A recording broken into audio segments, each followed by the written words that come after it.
What's going on, guys? Welcome to, well, this isn't really Zach Millen Talks Live. We don't have any topics. We don't have anything pre-prepared for tonight. This is just us hanging out. This is a live Q&A. I like to call it a community night, where we just get together on the Zach Millen Talks Movies channel.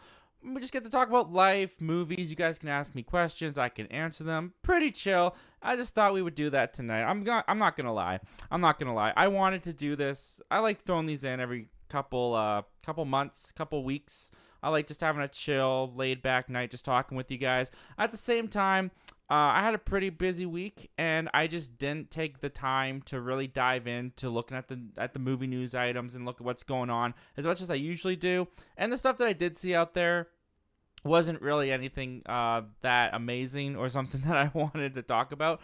So we're just gonna do this tonight, and I think it's gonna be fun. I think it's gonna be the better option, anyways, because I like talking to you guys, and we get to talk for as long as you guys want to talk for. So yeah, without further ado, let's just check what's going on in the chat.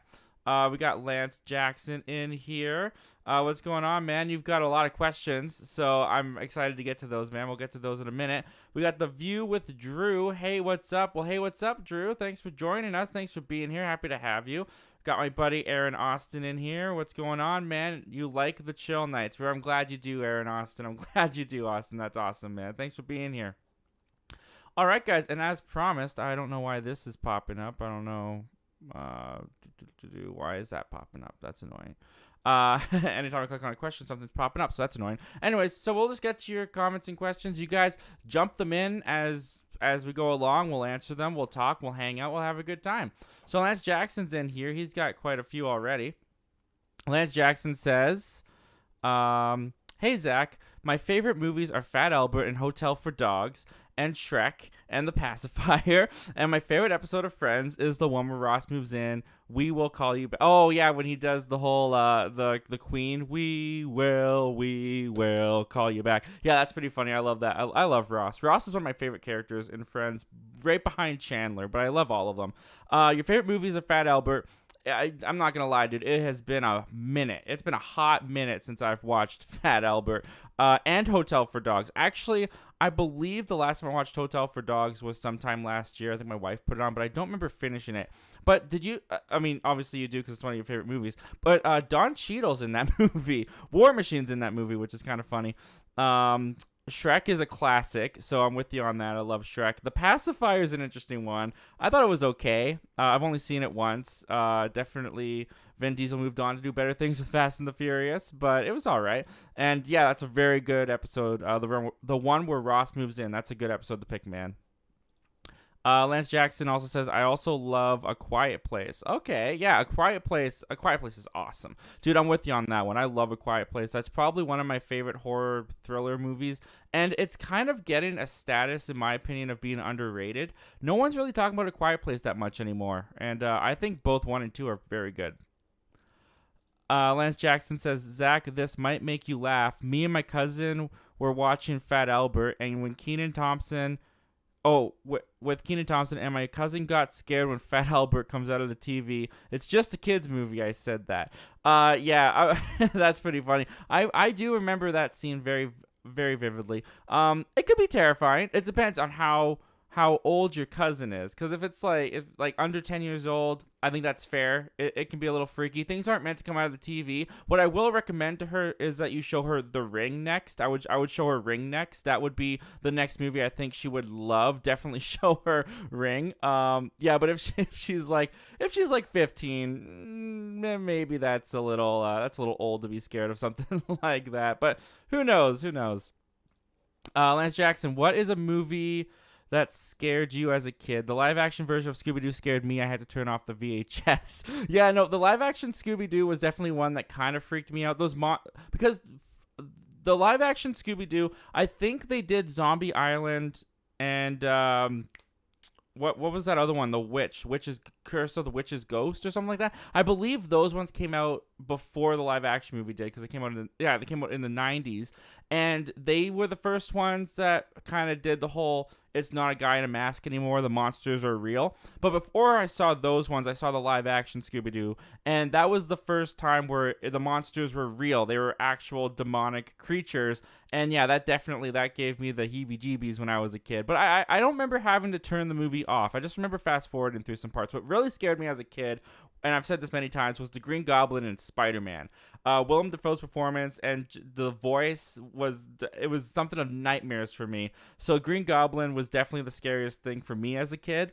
Yeah, that's the one that really comes to mind. Also, I don't know if anyone's seen the original Pete's Dragon movie from like the 50s or 60s, but the Gogans, the hillbilly family that's trying to hunt down Pete, those guys freaked me out too. That was another one I couldn't watch all the way through. Lance Jackson. Also, another movie that always made me laugh and cry is the American Pie movies. That's awesome. I've never seen the American Pie movies by choice. They're just probably a little bit too raunchy for me, to be honest. So I've never seen them. But I'm glad you enjoy them, man. That's awesome. All right, what else? We got Noah Kaser in here. What's up, man? Not much, dude. Just having a nice chill night talking with you guys, having a good time. And what's up with you, man? Hope you're having a good one, Noah. Thank you for being here tonight. Thank you for joining us. And thank you, Lance Jackson, for putting all those questions in ahead of time, man. That was really awesome of you. The View with Drew. What's a movie you feel wasted a great actor? Anything with Zac Efron. I mean, I not anything with Zac Efron, but Zac Efron, dude, like. And I know Eddie from Fans of Something. If you hear Eddie, you're gonna be yelling at the screen. He's been wanting me to watch Me and Orson Welles. He says Me and Orson Welles is a really good Zac Efron performance. I honestly think Zac Efron he needs to get a better agent. He needs to do something different with his career, because I think that he is a really great talent. I love watching Zac Efron on screen, but a lot of his movies are doo-doo. They're crap. What was that? The Grandpa trip one. What was that called? No, it wasn't Bad Grandpa. Dirty Grandpa, or whatever it was. Dirty Grandpa was awful. Mike and Dave Need Wedding Dates, I thought was awful, although some funny moments in there. I think the last good movie Zac Efron might have done was Neighbors. And at this point, isn't Neighbors like 2014, 2015? Around that time? Like, I didn't even really like Neighbors 2 all that much. So, Zac Efron, oh, you know what? His last great performance was in The Disaster Artist when he played Chris R. when he did the reenactment of that actor. That was his last good performance. So, yeah, Zac Efron has just been wasted, I think, for a very long time. And he needs to do something, man. He needs to get back out there and do something good. I didn't even hear The Greatest Beer Run was that good, and I was looking forward to that for a little while. Jared Runner's in here. What's going on, Jared? Thank you for being here tonight, man. Howdy. Well, howdy back, Jared. I love that you say howdy. That's such a unique phrase to greet someone with, and I love that you do that, man. That's awesome. The View with Drew. I personally feel Interstellar wasted Matt Damon. Ooh, okay. Wasted Matt Damon, and Alien Covenant wasted James Franco. You might be right, because I don't remember James Franco being in Alien Covenant. James Franco was in Alien Covenant? Who did he play? I don't remember that at all. But yeah, Matt Damon in Interstellar, that's a fun one to me, because it kind of came so close to The Martian, and it's like he's a stranded guy in the Interstellar and he's stranded in The Martian as well, so I kind of like that interplay. And it was kind of like a fun surprise cameo for him to pop up in Interstellar. I don't know if I'd say it was wasted. I thought he played the role well, and it was kind of fun that it was Matt Damon. But I can see where you're coming from, because his role is not very big, and if you're a big Matt Damon fan, you may be disappointed. Aaron Austin, I just got back from seeing Air. Glad the timing worked out for me to catch the stream. Yeah, man, me too. Thank you for being here tonight, Austin. And also, how is Air? Like, I'm actually really starting to look forward to Air. Air kind of like came out of nowhere. I feel like it was only like 5 months ago that they announced that Ben Affleck and Matt Damon were working on the movie that inspired the Air Jordans. And now it's like already coming into theaters. I think April. Wait, is it already in theaters? I thought it came out April 5th. Did you get an early screening? You might have gotten an early screening. I actually haven't been paying very close attention as to when Air comes out, but I it's starting to come on my radar a bit, because I'm starting to see some really good reactions from it. So I'm actually starting to get a little bit intrigued by Air. We got Mason the Nerd. Well, welcome, Mason. Thank you for being here tonight, man. What's up, man? I'm just having a good night hanging out with you guys, talking about movies, life, anything you guys want to talk about, we're here for. So thank you for joining us tonight, Mason. Glad you're here, man.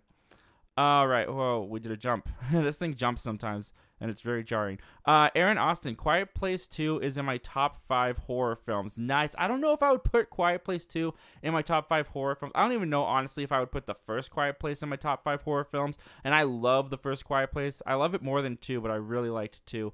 I definitely top 20 though, I think would be, but like you guys know me, I'm not even that much of a horror guy. So what do I know? But yeah. I definitely like that movie, and I can see why it would be in your top 5. So that's awesome, man. Fans of Something's in here. What's going on, fans of Something? Eddie and Haley, joining the stream. Thank you. And guys, by the way, I got a plug. I did a stream last night on, I don't know why I'm blanking on your name when you're right here, Fans of Something's channel. We did the Mount Rushmore of directors. It was an awesome panel of people. There was like 9 of us, well, 10, because Eddie and Haley were on the same screen. So there was 10 creators giving a bunch of great directorial recommendations, as well as movie recommendations from the directors. I got a lot that I needed to check out from that conversation. So that was a lot of fun. Thank you again, Eddie and Haley, for having me on the channel last night. And yeah, guys, definitely check that out if you haven't yet. Fans of Something goes on to say, Zach, when you wake up in the morning, does your hair just look that stylish? No, actually, when I wake up in the morning, my hair is like, it's the way I sleep. So the way I sleep is opposite the way it flops. So it is just a big mess. But sometimes I am able to just like do that and get it fixed. But no, this is like fresh out of the shower, gelled hair for tonight. I want to look my best for you guys, so that's what I did. But thank you for the compliment, Eddie. That was very nice of you. We got Schofield Studios in here. What's going on, Schofield? Thanks for being here tonight, man. Happy to have you here. Thoughts on Clayface supposedly being the main villain of Batman 2? That's a good question, because I saw that right before I actually went live.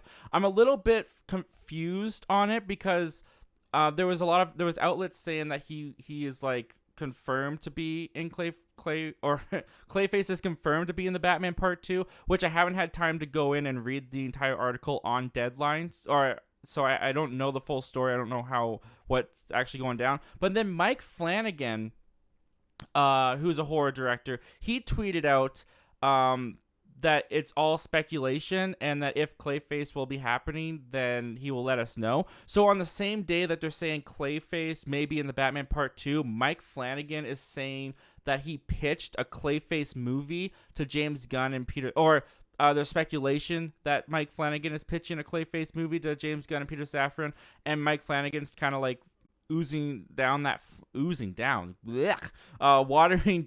flame that started to erupt on Twitter. So I don't know what actually is being said about Clayface at the moment.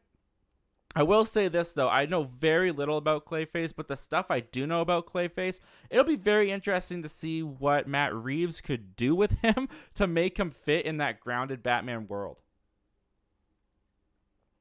So, yeah, I don't have too much of an opinion on it. I want to read more about the story to really get an idea of where I land.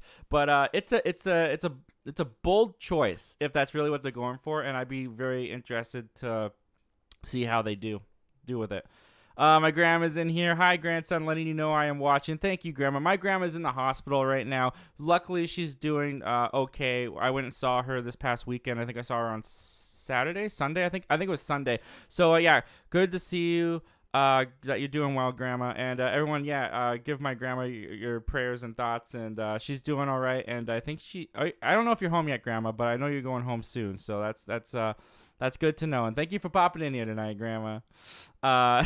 Schofield Studios says, at Margaret Milne, your grandson makes great videos. Thank you, for letting my grandma know, man. That's awesome.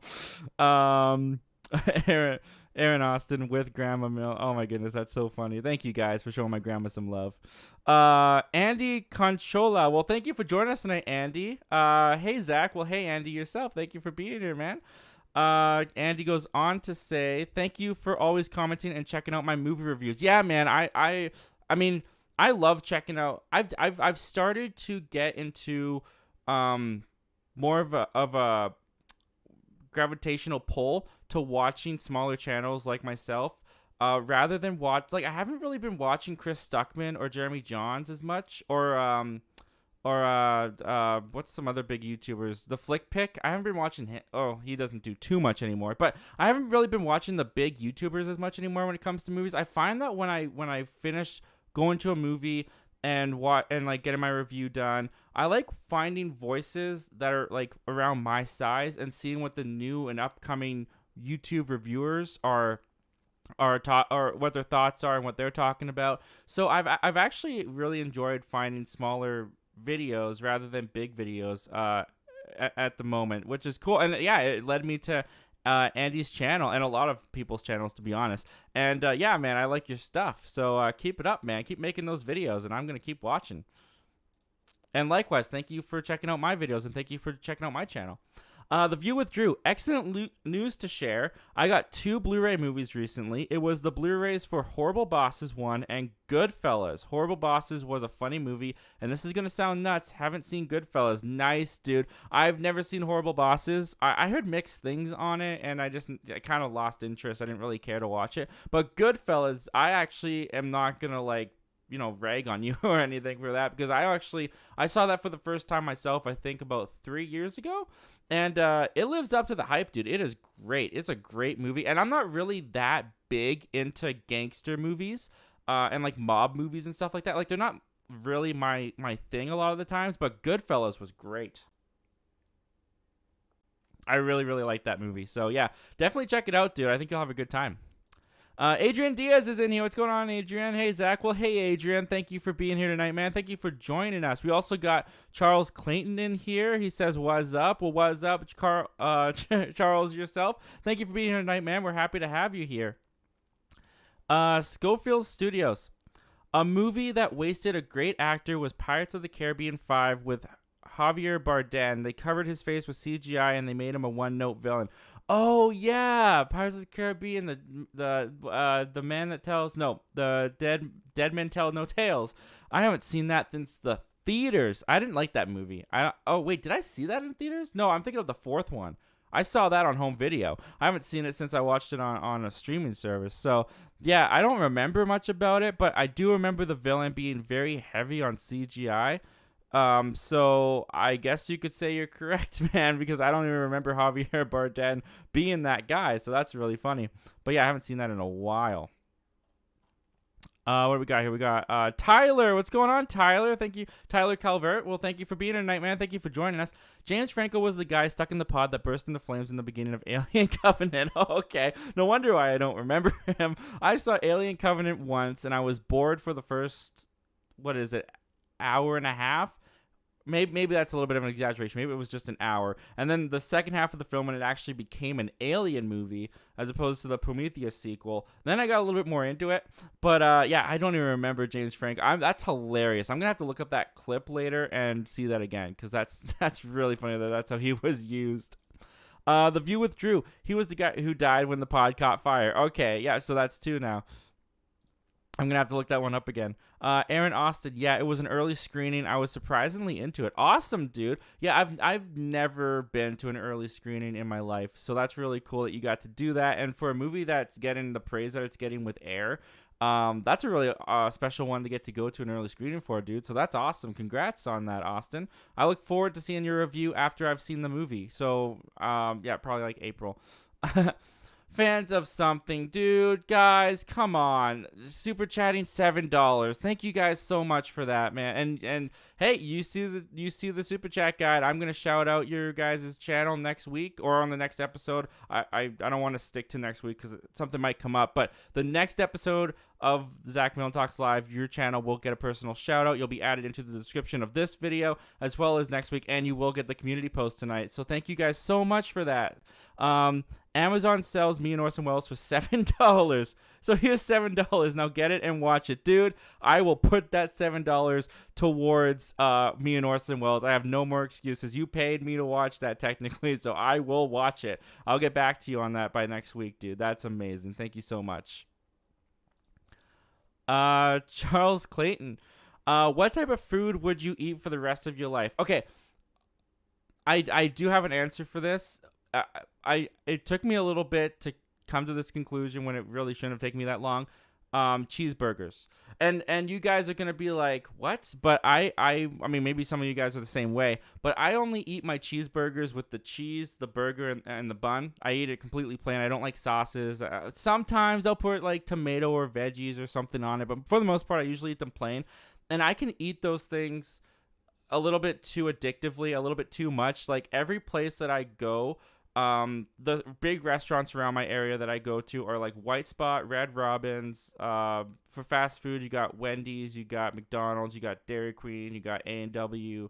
What's some other places? I don't know. You get the idea. You get the picture probably better than you need to. And every one of those places, I get a plain cheeseburger with fries, or at the restaurants, I get onion rings, and then I put the onion rings in the burger and I smush it down, and I love the crunch. So if I had to eat a food for the rest of my life, it would easily be a plain cheeseburger with a side of onion rings, and I put the onion rings in the cheeseburger. I think I could eat myself to death, and I probably would eat myself to death if that's what I ate for the rest of my life, but I would be happy. I would die happy. My wife is so disgusted by that answer. Adrian Diaz says, did you watch the Oscars? I did watch the Oscars.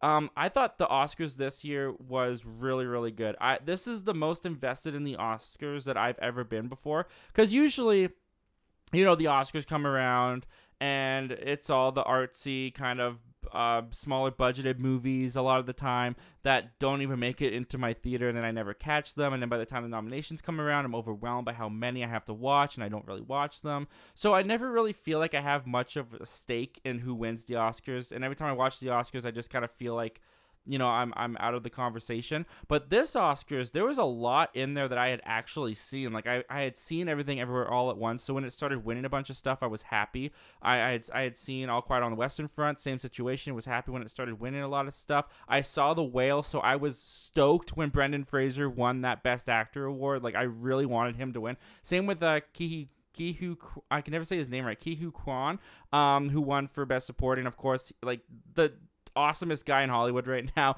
He's so delightful to watch. I was so happy when he won. I was really shocked when Jamie Lee Curtis won, like a lot of people. I honestly I don't even really know if I would have nominated her in the first place for her performance and Everything Ever All at Once. I thought it was good, but I did think that I don't know. I was surprised by that nomination, really surprised by that win. But yeah, the show I thought was really good. I thought Jimmy Kimmel as the host, who I usually like, it was kind of a dud at times. I didn't feel like the host stuff went very well, but for who won and the nominations, like I was pretty much cheering the whole night. I was super happy. And Top Gun winning Best Sound, I thought that was fantastic. Yeah, it was. I think it won Best Sound. Yeah, it was a great Oscars. I was very happy with it. Aaron Austin, I got a lot of movie recommendations from that stream. It was fun. Yeah, thank you for checking it out, Austin. Thank you for jumping in there with us. And we had a problem with the chat. We couldn't really get it. Well, I mean, we couldn't take the chat questions on screen because it would have been there for like 4 hours. But we couldn't see the chat on the side, so I didn't even know that you were in there. But it's really cool that you were in there, man. So thank you. And yeah, I got a lot of recommendations from that too. And I also got a lot of creators that I now am subscribed to and that I'm gonna follow and check out their videos, because they were a cool bunch. And yeah, guys, definitely like check out the stream and then check the description and go to those creators, because they got some good stuff. Go show them the support. Fans of something, glad you tuned in, Aaron Austin. Yeah, that's pretty cool. Community's coming together. Noah Kaser, who are some smaller critics on YouTube that you enjoy watching? Ooh, who are some smaller critics that I enjoy? There's this guy. I'll shout out some small channels, sure. There's a guy called The Greek Geek. I don't know if you guys have ever heard from The Greek Geek. He is someone who I have kind of like commented on his videos when I like first started. Like when I first started, it's actually kind of crazy. When I first started and had like 40 subscribers, he was like one of the first persons to ever comment on one of my videos, and that always felt so nice. So I went to his channel right away and checked him out, and I've kind of been like following him ever since. And at the time, he had 1,000 subscribers and I had like 40 or 50 subscribers, and now I'm in the 1,000 range and he's in the 1,000 range. So it's kind of crazy to like catch up with him in a way. So I watch him. There's this guy called I believe, if I'm saying his name right, it's Patrick Rain, Reyn, and he's an up-and-coming video essay type of guy. And I like his personality. I like his comedic takes, and he's pretty cool. So definitely check him out. He did a really cool video that I really think should be blowing up a lot more about the Marvel Cinematic Universe Phase 4 that I really enjoyed. And let's see here. Who are some other... the Cinebros. I don't know if you guys have ever heard. Oh, they're pretty. They're really small. The Cinebros. They have. I want to say they have a couple hundred, but they might even just have 100. I can't remember, but they're really small. But they're a fun group of guys. They just kind of sit around this like little desk table and just talk about the movie amongst themselves. And I like their personalities. I think they have good banter with each other. They're definitely like still finding their voice on YouTube, but that's kind of fun, is watching the evolution of someone finding their voice on YouTube. So I've been enjoying watching them. And the No Score Show, I believe is what. The No Score Show is another kind of podcast group of guys that talk. They actually reached out to me recently, so I might be jumping on their channel one day. Who knows? But yeah, those are a couple small channel names that I'll shout out and that you guys can go give some support to. They're very, very small, so like any support that you guys can give them, I think they would be very appreciative of. Fans of Something says, sending good vibes your way. Oh, thank you, Fans of Something, for that, for my grandma. Thank you, everyone, for the love for my grandma tonight. She's the star of the show tonight. Tyler Calvert, which Batman villains we haven't seen before in live action would you like to see in a film? I'm trying to think of who we haven't seen before. We've seen Joker, we've seen Poison Ivy, I would like to see Mr. Freeze, but done better. We've done Catwoman, we've done Penguin, we did just do Riddler. Man, I don't know. I'm not the best with Batman villains. Yeah, no, I can't think of one up top of my head that I would like to see. I'm trying to think of, you know what? I would like to see, because there was, when Ben Affleck was doing his Batman movie, he was going to have the villain be Deadshot, and I always thought that sounded really cool. And it was going to be played by James Manganiello. I can never say his last name at the moment. But yeah, Ben Affleck had a script that his Batman was going to face against Deadshot. I thought that would have been a nice, unique, different change-up for Batman. Obviously, that never happened. Probably won't ever happen. But yeah, that'd be a fun one. So I would like that. My grandma, Margaret Mellon, going home tomorrow. Schofield, you're right. He's very talented. Oh, thank you guys. You guys are too kind. You're too kind. Well, I'm glad you're going home tomorrow, Grandma. That's great news. That's really great to hear. The View with Drew, at Grandma, or at Margaret Mellon. I call her Grandma. Your grandson's a phenomenal YouTuber, and I wish you well. Aw, dude, thank you so much. Thank you so much, guys. That's so nice. I can't thank you guys enough for that. Who's a CMG. Thank you for joining us, CMG. Thank you for being here tonight. Shout out to the Chinese Urina lovers, y'all. GPS. Y'all, I'm not sure what that means, but I hope it's kind and good. I'm just gonna take it as that. I'm gonna take it as kind and good. Michael Entity is in here. Dude, welcome, Michael. Thank you for being here tonight, man. Appreciate all the support, Zach. Absolutely, dude. Michael's another channel. He's another movie reviewer, up and coming. He's really growing fast. When I first stumbled upon him, I think he was at just about 100 or just over 100 subscribers, and now he's like, I believe, last time I checked, I could be getting this wrong, I believe you're in the 200 subscribers now, right, Michael? And yeah, your editing is really starting to get better. I'm definitely starting to see you getting your confidence. It's been really cool watching your evolution, and I'm enjoying where your reviews are going, dude. So yeah, keep it up, keep making videos, and guys, check out Michael Entity. Give him a look.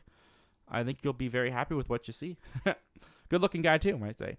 Schofield Studios at Noah Caser. I would recommend the Cinema Squad, Fever Dreamland Theater, or The View with Drew. I'm not quite sure what that's referring to, but Noah Caser, you know what he's talking about. Hey, Luke Bonto's in here, my buddy Luke Bonto. My man Zach, what's going on, brother? Hope all is well. All is going really well, Luke. We're having a great time just hanging out, chatting amongst each other. Thank you for being here tonight, Luke. Thank you for joining us as always, my man. Michael Entity, what's a movie that was received poorly from both critics and audiences, but you yourself saw something special in it? I believe I've had this question before, and my go-to answer is Bill and Ted's Bogus Journey.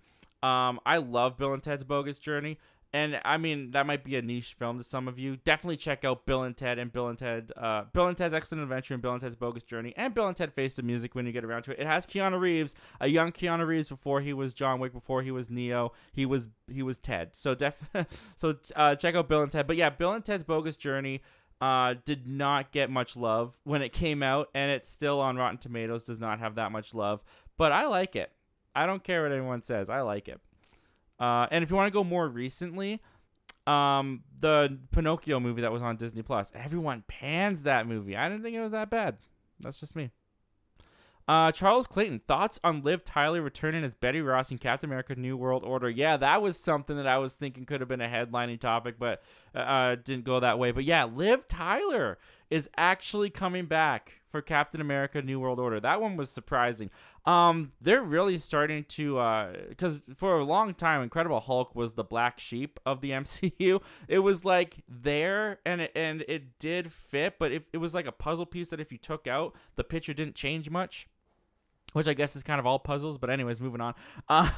But then we got recently we got Abomination back in She-Hulk, and now we're getting Liv Tyler. Oh, well, first we got the William Hurt's character, the Colonel. I can't remember his name. But he was back in Civil War, so that brought Incredible Hulk back into the fold for the very first time. Now we're getting Liv Tyler, which I never would have expected Liv Tyler to return to the MCU, to be honest. I'm not over the moon about it, to be honest, because I'm not the biggest fan of the Incredible Hulk to begin with. I think it's a fine movie. I enjoy it.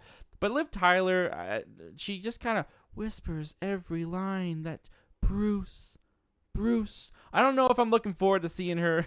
So Bruce, like, you know, I don't know if I'm looking forward to that again, but it is kind of cool that they're connecting the Incredible Hulk more into the MCU recently, and I think it'll be fun to see her again. It's crazy that we're getting her again, but I think it'll be fun. And she hasn't, I don't know if she's been doing much, so I guess why wouldn't she come back if they asked her to?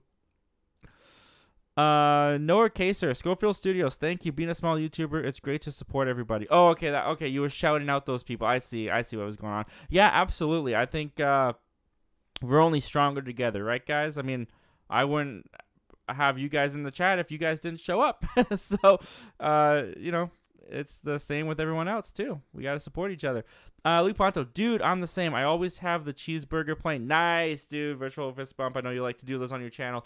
Yeah, dude. That's hilarious. Yeah, my wife kind of like when I first met her and I ordered a plain cheeseburger, she thought I was. I'm kind of weird in general to her because that's something I can talk about a little bit. I grew up in a family that was like, the food was always kind of plain, or at least like to me, I liked to eat it plain. And so I like everything was just plain to me, like burgers, hot dogs, like, you know, everything was just plain. Whereas my wife actually cooks, and she comes from a family that uses like sauces and spices and all this stuff. So when we got together, especially when we got married, my palate was like completely off from hers, and the food that like she was making like would burn my mouth because I wasn't used to spices, and she loved spices, and we had to like find a balance, which was kind of funny. But yeah, I've always eaten my cheeseburger plain, and it's been the way that I like it. It's the way that I like it, and that's how it's gonna keep going. If I have anything to say about it, Schofield Studios. Thoughts on the newest episode of The Mandalorian? I missed the spaghetti western vibe of the show, but the newest episode I thought was really good. Okay, so I am 2 episodes behind on Mandalorian. Actually, I'm kind of 2.5. I'm halfway through, or I'm just a little over halfway through episode 3 with the Doctor. I've just tried to find time to watch it, and I kind of watched it in parts. I just didn't get around to finishing it, which I think the episode 3 is actually really cool. I'm actually really digging it with like the Coruscant stuff and the Imperials being integrated into the New Republic. I like to look at that. That's really cool. It does definitely feel more like an Andor-ish episode than a Mandalorian episode, like the internet was saying. But I will say, the last episode, I mean, the spoilers were everywhere, but I think it's really cool that they brought Ahmed Best back, that they let him play a Jedi. I don't know the full context of what he's doing as a Jedi, but like, if you don't know the story of Ahmed Best, he was the motion capture and voice performer for Jar Jar Binks in the Phantom Menace and Attack of the Clones, and technically in Revenge of the Sith as well. And when the movies came out and everyone hated Jar Jar, they like attacked Ahmed Best for his performance as Jar Jar. They like targeted all their anger at him, which is like completely stupid. I'm glad I was never a part of that because I was like 4 when they were doing that, so I didn't have any part in that. But it like drove this guy to like depression and like dark thoughts, and I think he's even talked about like contemplating like suicide and stuff like that over the years. So to see him come back into Star Wars as a Jedi and seeing everyone kind of like open armly like welcome him back into the fold, I think that's beautiful. I love that. It's like, just as a human story, I think that's amazing. So I'm still behind on Mandalorian. I'm still enjoying the show. Haven't caught up, but I'll let you know my thoughts once I get there, man. But thank you for asking. Adrian Diaz, there were a lot of snubs and disappointments. All Quiet on the Western Front didn't deserve original score. Don't think neither Jamie Lee Curtis or Angela Bassett deserve the Oscar. I will say Angela Bassett definitely deserved her nomination. I think so. And I was kind of rooting for her to win. I haven't seen all of the performances. My rule for me, like, and I'm not saying this is like how you should do it or like I'm right, you're wrong. This is just me. This is just how I view it. If I haven't seen it, I can't have an opinion. You know what I mean? So when it comes to the Oscars, like All Quiet on the Western Front, the score for that I thought worked really well for the movie and the atmosphere of the movie and giving you the feeling that the movie wanted you to give. So I'm totally happy that it won score because I thought the score was very effective in the movie. I haven't seen everything that was nominated for Best Original Score, so I can't say whether or not that deserved it over All Quiet on the Western Front. All I can say is be like, yeah, I think that score was really good. I think they earned it. And same with nominations for actors and supporting actors and stuff like that. Like I didn't see Banshees of Hiroshima or whatever that movie was called with I think it's Carl Farrell that was nominated. I can't remember. I haven't seen that movie. I haven't seen his performance, so I can't speak to that, right? Same with I've recently seen The Fabelmans, but during the supporting acting nomination, I didn't see The Fabelmans, so I didn't know if oh, forgive me, I can't remember what the older guy's name was who was in The Fabelmans. He's in like a scene of The Fabelmans too. He's in like 2 scenes. It's kind of funny he got nominated for supporting actor, but I didn't have an opinion on that because I hadn't seen his performance. I hadn't seen the movie, so I can't say whether or not it was a snub or not until I've seen it. You know what I mean? So I don't really know if there were a lot of snubs or disappointments at the Oscars. I just thought it was a great show, and for the stuff that I did see, I was very happy to see some of it winning some stuff. Adrian Diaz went on to say Ana de Armas should not have been nominated. Yeah, like I said, I can't speak to that. I didn't see Blonde. I had no interest in seeing Blonde the way that the movie was described, and it just felt icky to me, so I didn't want to watch it, so I didn't watch it. So I never saw her performance. Heard good things about her performance. I heard that her performance was like the best part of the movie. So I don't know if she should have been nominated or not, but she was. So, you know, and it's a dream for her, so congratulations, Ana de Armas. But yeah, I can't speak to that because I just don't know. Luke Ponto, have you watched The Count of Monte Cristo? It's a revenge film, and it stars Jim Caviezel, Guy Pearce, and a young Henry Cavill. No, I have not seen The Count of Monte Cristo. Is that I'm going to sound like a freaking idiot if it's not. Is that a Dracula movie? The Count of Monte Cristo? Is that Dracula? If I'm mistaken, I'm a freaking idiot. No, I haven't seen The Count of Monte Cristo, but it's got a great cast from the sounds of it, and a revenge film. That sounds good. I'm going to have to check that out. The View with Drew just dropped Michael Entity a sub. Nice, dude. That's awesome. Creators supporting creators. I love to see it. That's awesome, dude. Jason Entertainment, well, thank you for joining us tonight. Jason, thanks for being here tonight, man. Hey, Zach, how are you doing today? Glad to be here tonight. Dude, I'm doing great. I'm here with my friends, all you guys. It's great just hanging out, chatting. I'm loving it. And I'm glad to have you here too, man. Thank you for being here tonight. Noah Kaser just subscribed to Michael Entity and The View with Drew. Nice. Creators supporting creators. I love to see it, guys. That's awesome. Lou Ponto, I know I recommend you too many movies, but that's something I love to do because there are some films that I feel like no one talks about that I want people to watch. Dude, I love it. I love it when you recommend me movies. I can't promise that I'll watch them all or even get around to watching one of them.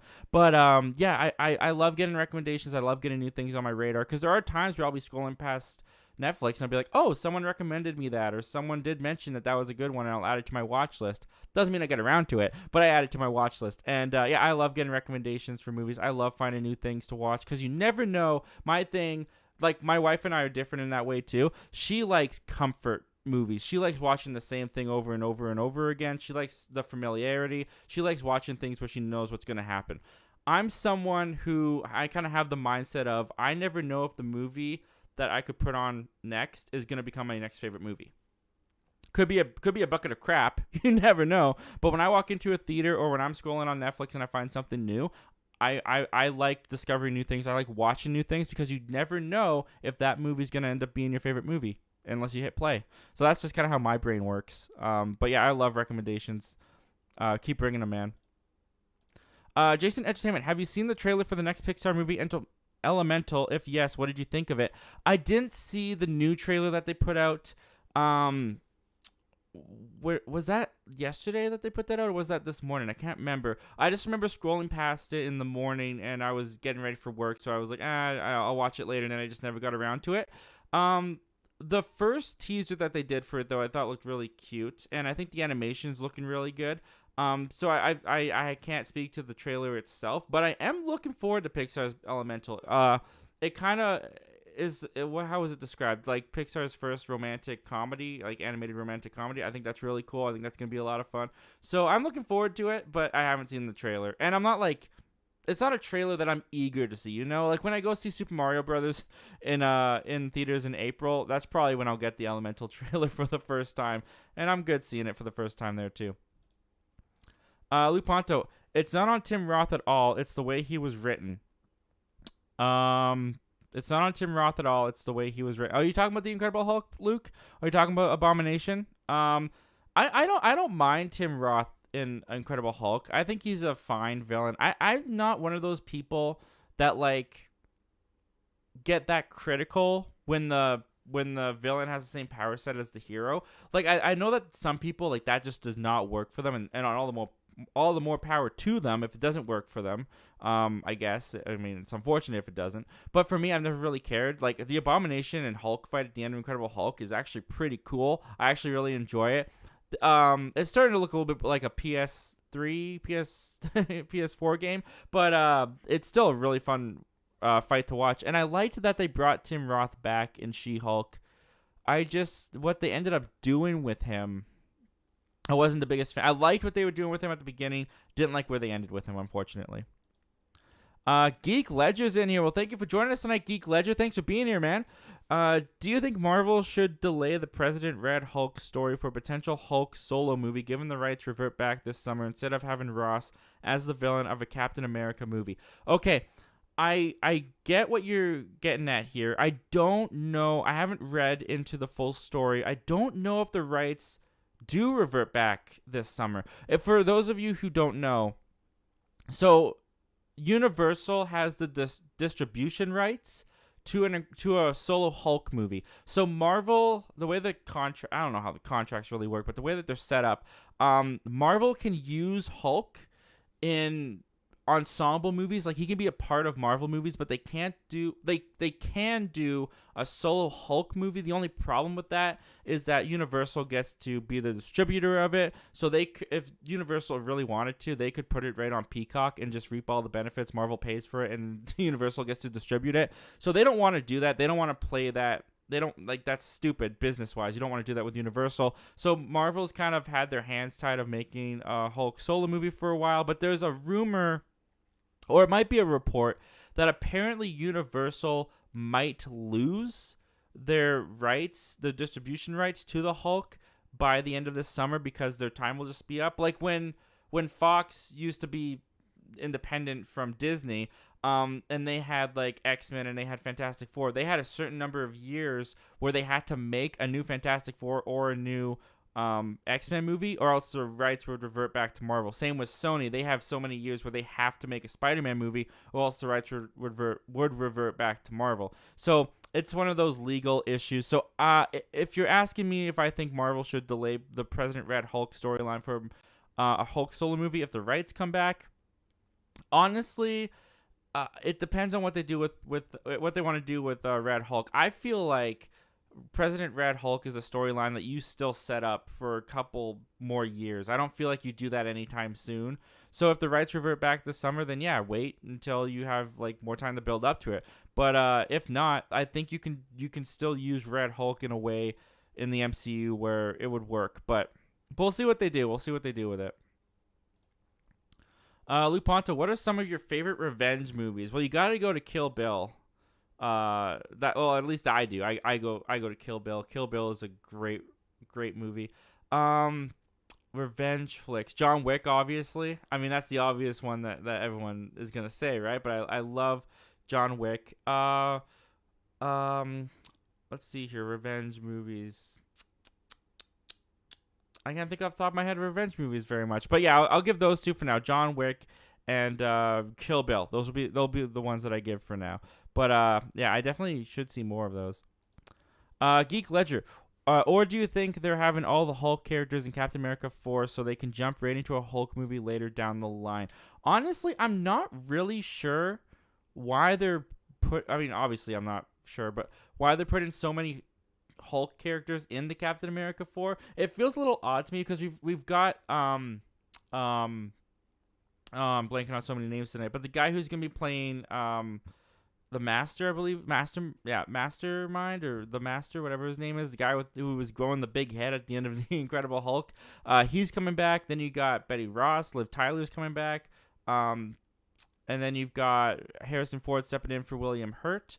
I don't know if Tim Roth has been confirmed for Captain America 4 yet or not, but I don't know. It's very interesting that Captain America 4 feels like it's kind of becoming Incredible Hulk Part 2 in some ways. So it's I don't know if they're bringing all those characters just so they can jump into a Hulk movie. They might be bringing in all those characters. I hope this wouldn't be the case. Maybe they had more of a Hulk storyline than a Captain America one in their minds, and they're just using Captain America 4 to tell their continuation of the Incredible Hulk. I really hope they're not doing that. I want this to be a Sam Wilson Captain America movie first and foremost, but it is odd. It's very odd that they're bringing all these people in. From the Incredible Hulk. We did a jump here. Oh, here we go. Perp Minded, another great smaller channel that you guys should check out, is in here. Salute to you too, Perp Minded. Why did you go away? There you go, Perp Minded. Salute to you too. Luke Ponto, The Banshees of Inisherin. Okay, yeah. See, I didn't see the movie because I didn't even know the title. Luke Ponto says someone's name was Judd Hirsch, and I don't remember who we were talking about. Sorry, Luke, but thank you for putting that in there, man. Geek Ledger. Count of Monte Cristo is a French adventure novel written by the author of The Three Musketeers. So what you're saying is it's not about Dracula. It's not about Dracula. That makes sense. Yeah, nope, sorry guys. Sometimes I'm not as educated as you probably think I am. Luke Ponto. It's an adaptation of the novel by Alexandre Dumas. Oh, okay. Awesome. I'm not even going to pretend I know who that is. I'm not a big book reader. I don't know what that says about me. The View with Drew. Question for everybody. What are some movies with horrible reviews that you will never watch at all? I hear I, Frankenstein is so horrible that it's something I should never watch. Something with horrible reviews that I'll never watch. That's a really good question. It doesn't have horrible reviews. I just didn't like the way that they handled it. Was the female Ghostbusters movie with like Melissa McCarthy and wow, my brain is really fogging on these names tonight. Kate McKinnon. They put out a crappy trailer. They put out a misleading trailer, and then all the actors and the director blamed everyone hating on the trailer for just being man babies who live in their basements. It's like, no, you put out a bad trailer. Just own up to it. Or the studio put out a bad trailer. I know they didn't make the trailer, but because of like that, and I didn't hear great things about it. I've never seen the female Ghostbusters movie. I don't really have any desire to see it. Not that it was badly reviewed or anything. What's that movie with Keanu? I think it's Keanu Reeves. It's like Transcendence or something. I heard horrible things about Transcendence. Like people said it was so boring and it was awful, so I avoided that movie. I didn't want to see that. Let's see here. What's another one that I avoided because I just heard it was so bad? The recent one I heard was well, not the recent one, but one of the most recent ones I heard was Men. I think it was called just Men. I didn't see that one because people said it was bad. Same with I wasn't gonna see it anyways, but there was that. Oh, what was that movie that came out recently? I can't remember what it was called now, so I'm just gonna move on. But those are a couple. Those are a couple that I'll give you for now. Michael Entity, what's a real life story, what's a real life story or famous musician you would love to see brought to life in a movie? Ooh, a real life story or a famous musician that they haven't done yet. I know they're doing Michael Jackson, which is cool. I'm looking forward to seeing how they angle that. That's gonna be really interesting to see. That's a good question. What's a real life story or a famous musician that they haven't made a movie of yet? I'm sure you could find movies of almost any musician at this point. Ooh, that's a toughie. I don't know if I have that off the top of my head, man. I'm sorry. I don't know if I have that off the top of my head. A real life story. Oh, I don't know. That's a thinker. I'd have to think on that one. But thank you for sending in that question, Michael. I'll try to think of an answer maybe further down the line. Spoiler Kings is in here. What's going on, guys? What's up, Zach? Not much, Spoiler Kings. Thank you for being here tonight, guys. It's awesome to have you here. We're having a great time. Luke Ponto says, I still want you to check out Copycat. That is a movie that's in my watch list. I just haven't gotten around to watching it yet. But I definitely want to see that. So I'm gonna check it out, man. I do have a week. Maybe I'll message you later. But I do have a week in April. I believe it's the 16th to the 22nd or something like that, where Cass is gonna be out of town and I'm gonna have the place to myself for a week. So I'm planning on just like binging movies that I just don't get around to. I'm going to ignore all my husband responsibilities and I'm just going to watch all the movies I need to watch. Of course, I'm kidding, but I do plan on watching a lot of movies during that week. So I might watch Copycat during that week, man. Lou Ponto says, I was meaning in She-Hulk. Okay, you meant Tim Roth in She-Hulk. Yeah, I agree. I liked how he started out. I thought it was kind of interesting, his kind of redemption story. And then by the end of it, I was like, kind of lame what they did with him. We got Michael 101591 in here. What's going on, Michael 101591? Thank you for being here tonight, man. Hey, Zach, how you doing? I'm doing fantastic. You guys are killing it in the chat. We're having some fun questions. I hope I'm giving some fun answers. I'm having a great time talking with you guys. Thank you for being here, man. We're happy to have you. Charles Clayton, have you heard of or seen Rapid Fire? 1992. It's a martial arts film that stars the late Brandon Lee before he did The Crow 1994. If you haven't, I highly recommend it to you. I have not seen that, and I definitely have your recommendation in my mind. I really need to catch up on my martial art films. I have not seen very many martial art films at all. I want to catch up on like all the Bruce Lee and the Brandon Lee and Chuck Norris movies and Jackie Chan movies. I really haven't seen a lot of those or any of those, to be honest. So that's definitely a blind spot in my movie watching career. It's not really a career, but in the time that I've been alive to watch movies, that's been a blind spot of me, is martial art films. I haven't seen like any of those. Geek Ledger. Oh yeah, give me a musical biopic. Oh, John Williams. That's a fantastic one. Just imagine the life of John Williams with all his music as the soundtrack. Dude, that worked. That's the winner. That's amazing, dude. I love that. John Williams. Oh, dude, I get so I don't know. I don't know if I want to say I get so sad, but every once in a while the thought creeps into my head that John Williams is like 97 years old and he's gonna die. It's gonna happen.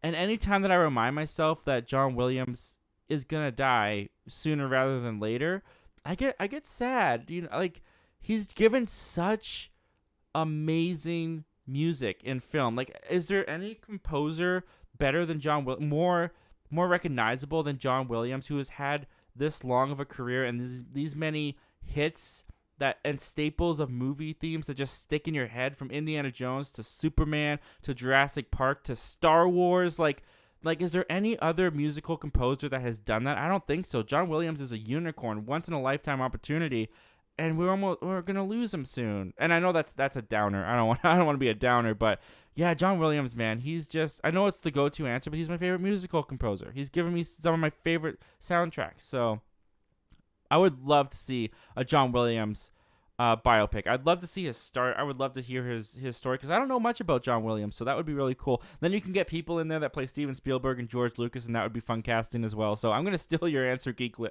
Ledger. I want to see a John Williams biopic as well. Luke Ponto, Super Mario Brothers is in 1 week. So hyped. Is it really one? No, it's not. Is it really 1 week away? Holy crap, you're right. We're on March 20. It's March 29th. It's 1 week away. Holy moly. That's insane. I didn't realize that. That's awesome. I'm getting really excited for Super Mario Brothers, dude. I mean, it is looking great. I mean, yeah.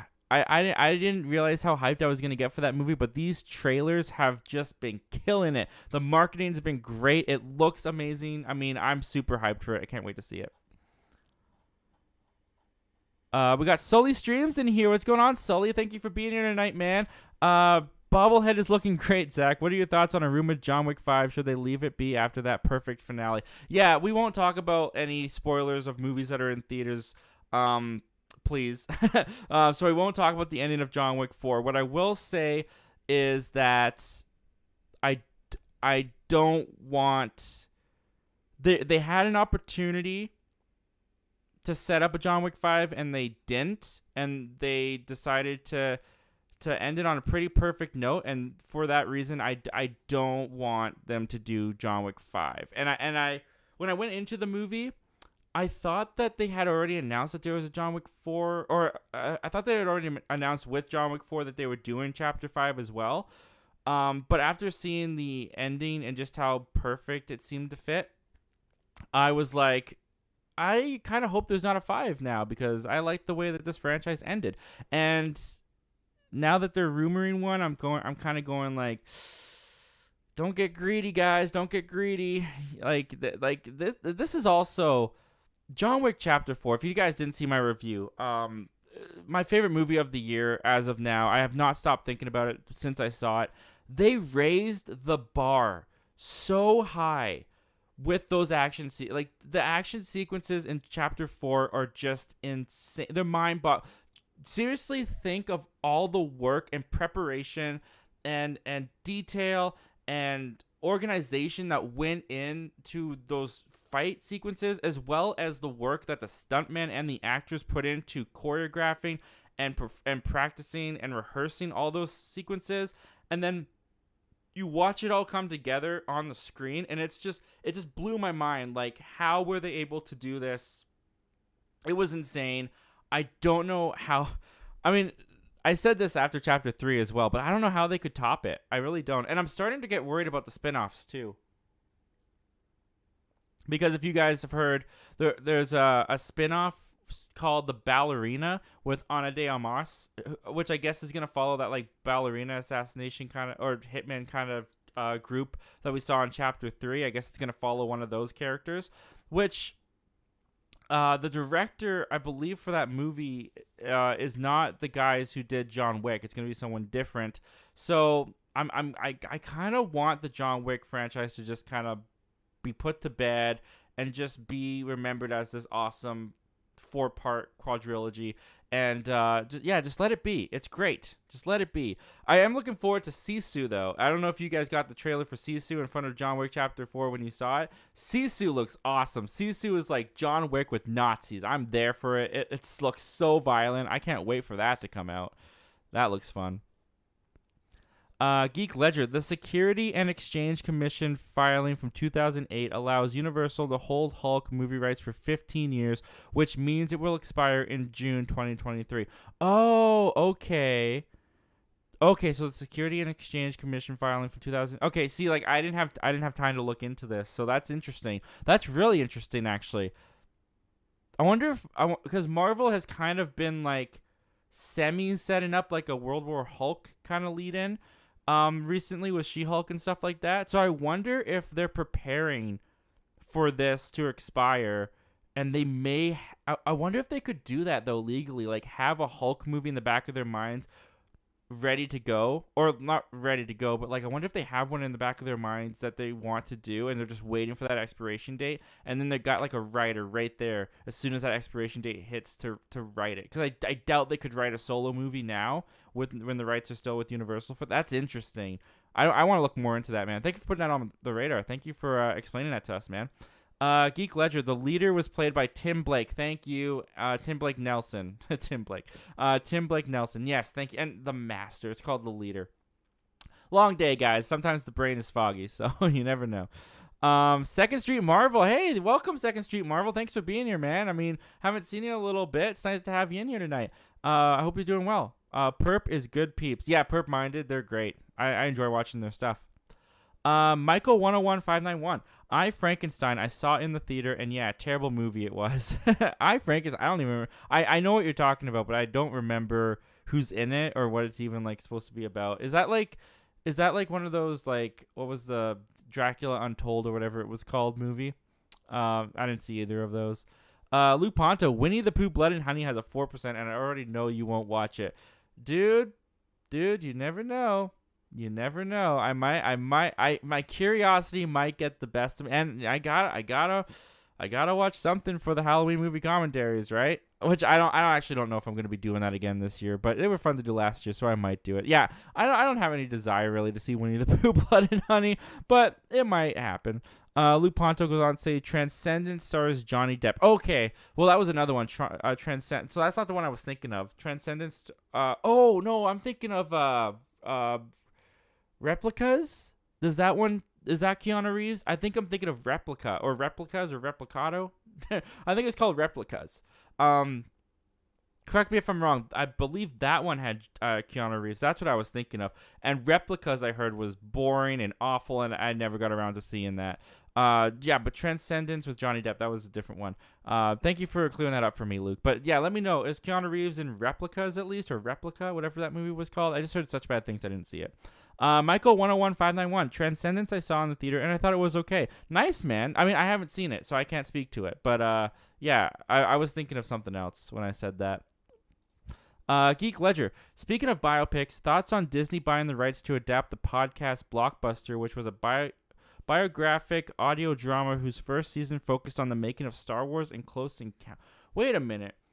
Let me read this again. Speaking of biopics, thoughts on Disney buying the rights to adapt the podcast called Blockbuster, which was a biographic audio drama whose first season focused on the making of Star Wars and Close Encounters. That's interesting.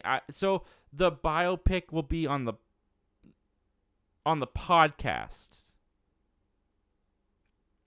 And the podcast's first season was focused on talking about, which was a biographical, I'm not quite sure how I'm reading this, audio drama whose first season focused on the making of Star Wars and Close Encounters. So people talked about on the podcast the making of Star Wars and Close Encounters, or it was a podcast that played stories like documentary featurettes or that played out the events of the making of Star Wars and Close Encounters. I don't really know.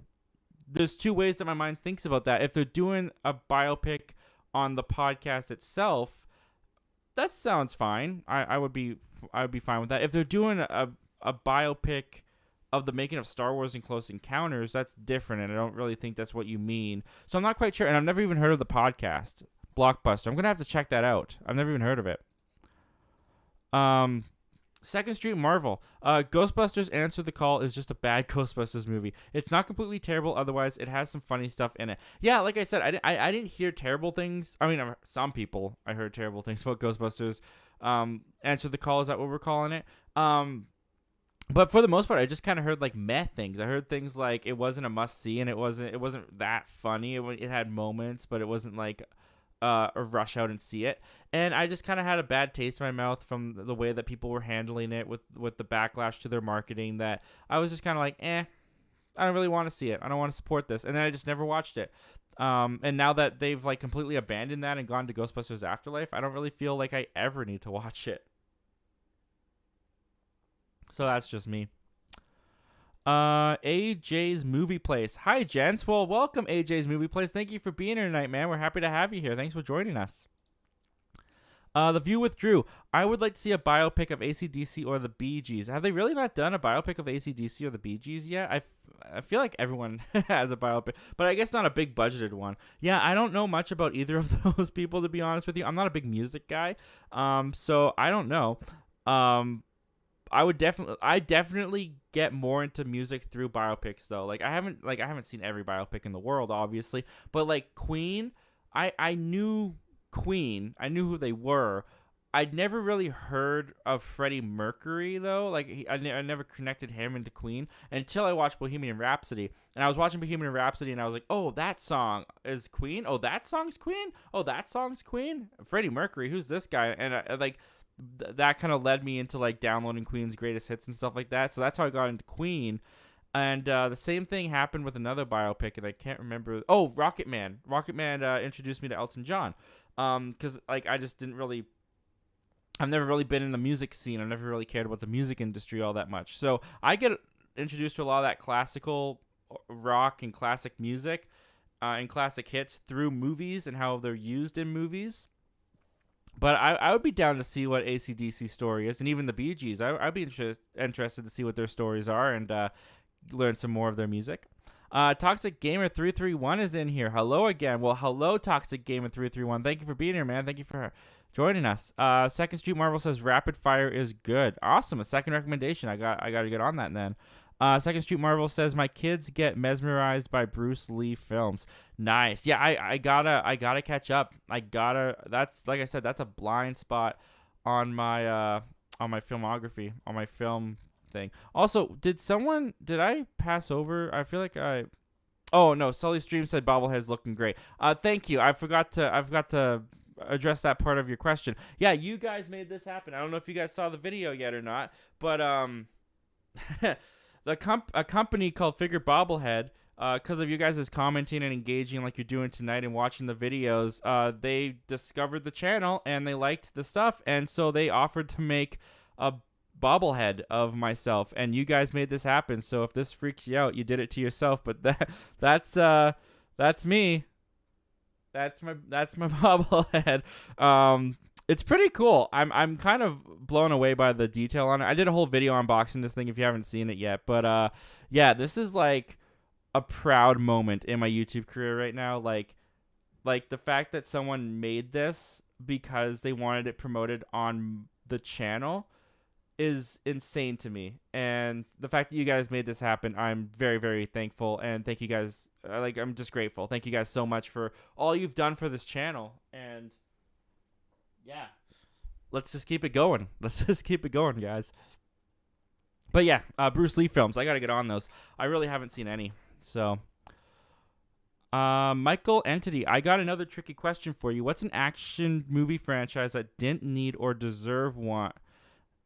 What's an action movie franchise that didn't need or deserve one? And then what's a solid action film that never got a franchise but should have? Oh, what's an action movie franchise that didn't need to be a franchise? That's a good question. What's an action movie franchise that didn't need to be in? I'm trying to it's hard because I could say Die Hard. Die Hard could have easily just been a one and done movie. Because Die Hard 2 was kind of unnecessary. It was just kind of rehash of the first one just done in an airport. But then you got Die Hard with a Vengeance, and I love Die Hard with a Vengeance. So I wouldn't want to say that didn't deserve a franchise, even though 4 is just kind of okay. I don't mind 4, but then 5 is terrible. But actually, I've never. That's an answer to a question. I've never seen Die Hard 5 because I heard it was so bad, and I really enjoyed Die Hard. And then as the Die Hard with a Vengeance was maybe these will get better, and then Die Hard 4 was just kind of okay. So when I heard that Die Hard 5 was awful, I avoided it. I still haven't seen that movie. So there's an answer to a question that was earlier. But yeah, I wouldn't want to say that Die Hard didn't. And same with Predator. The Predator movies after the first Predator, none of them really grabbed me. I don't really care about any of them until Prey came along, because Prey is awesome. But the first Predator, everything after that, I'm just kind of take it or leave it. So I could even say that Predator didn't deserve a franchise.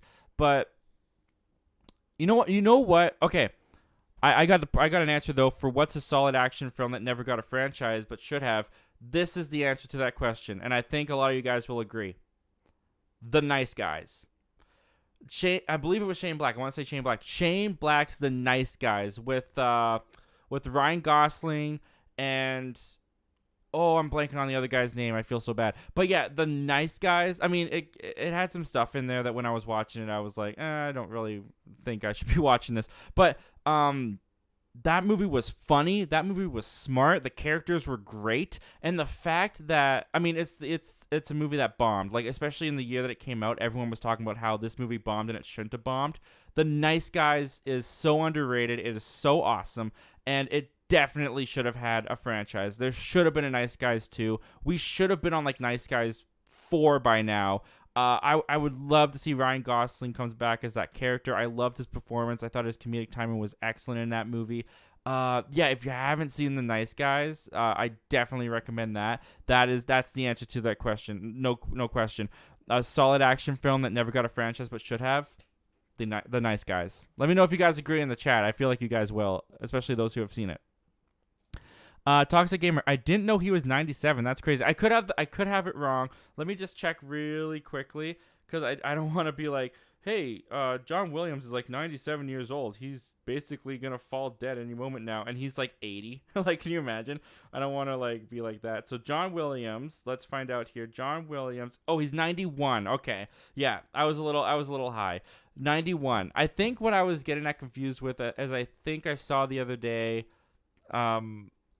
oh man, why can't I remember anybody's name tonight? But there was another older guy who was famous in Hollywood who's 97 years old, and someone talked about him the other day. So I think I got confused with that. But no, sorry guys, my bad. John Williams is 91.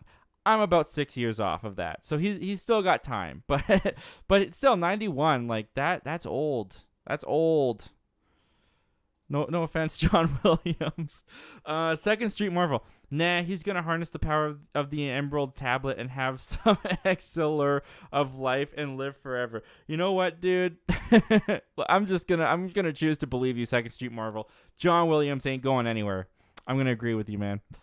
Toxic Gamer 331. Same with Bruce Willis, too. Yeah, Bruce Willis, man. The stuff going on with him is sad. It's sad to see. But you know what's great about that situation is that all the family and all the support that he has around him. I love seeing that. Like, they released this video recently of his friends and his family gathering around, I think it was like in their house, and they were singing happy birthday to him. And he kind of looked like he wasn't quite sure what was happening, but just like you could feel and you could see the love in that room for this guy. And because a lot of these famous actors and creators that when they get old, we saw this with Stan Lee. Some of their family members, some of their people in their lives, they take advantage of them, especially when they're vulnerable. And it's just nice to see that like Bruce Willis isn't going through this alone, and he's got actual people in his life that love and care about him. I love seeing that, and it makes the situation going on with Bruce Willis just a little bit easier. But it also, like, all those comments and jokes about all the bad movies that he was doing, they kind of feel distasteful now, don't they? And I've been guilty of them myself. So, Toxic Gamer 331. I think Mario is going to make $1 billion. Okay, I agree with you. I totally agree with you. If it's good, I think it has to be. I think it will be. I think I'm really starting to have like no doubt that Mario is going to be good. But if it's not good, it will probably still hit like 700, 800 million. But if it's if it's great and it looks and it's as good as it looks right now, I think it makes $1 billion in its sleep. Absolutely. I agree with you, Toxic Gamer. We'll have to wait and see. Second Street Marvel's answering Michael Entity's question. Fast and Furious shouldn't have had a franchise, and Equilibrium could have had a sequel, but not more than one more. I don't know if I agree with that. I don't know if I'd want Equilibrium to have a franchise. I felt it worked better as a solo movie. It's kind of like Minority Report to me. I know they're different movies, but like Minority Report, I feel like works as a one and done. I don't feel like it needs sequels. I feel the same way about Equilibrium in my mind about that. Toxic Gamer 331. What do you consider one of your guilty pleasure movies? Okay, guilty pleasure movies are movies that you know are bad, but you like for sure. And I've said this before, but the Cat in the Hat is a guilty pleasure of mine because yeah, that movie's bad, but man, does Michael Myers make me laugh in that movie. I don't know what it is. It could also be nostalgia because I did grow up with the movie, but even today, like there's lines in the movie that will get stuck in my head, and I'll find myself laughing like, "I'll happily hold your canine American." Yeah, I'm more comfortable with that. Like when he's dressed as the hippie, like just like and the giant pen that he hands, like just stupid things like that in The Cat in the Hat. And it's a bad movie, but I still consider it a guilty pleasure. And I mean, the High School Musical movies have kind of moved into guilty pleasure because I grew up with them, and I still like watching them. But I can see why when I was a kid, people that were older than me thought these movies were bad because I like defended them till my dying breath. And now I'm watching them and I'm like, yeah, there's things in this that don't really hold up, don't really make sense. But yeah, those are a couple that have always been on my mind. I'm trying to think of like I'll just stick with those for now. Otherwise, we're gonna be here for too long. But yeah, those are the ones that are like my go-tos. Lou Ponto. You and I should do a spoiler talk on the Super Mario Brothers on my channel after it comes out. I'm down.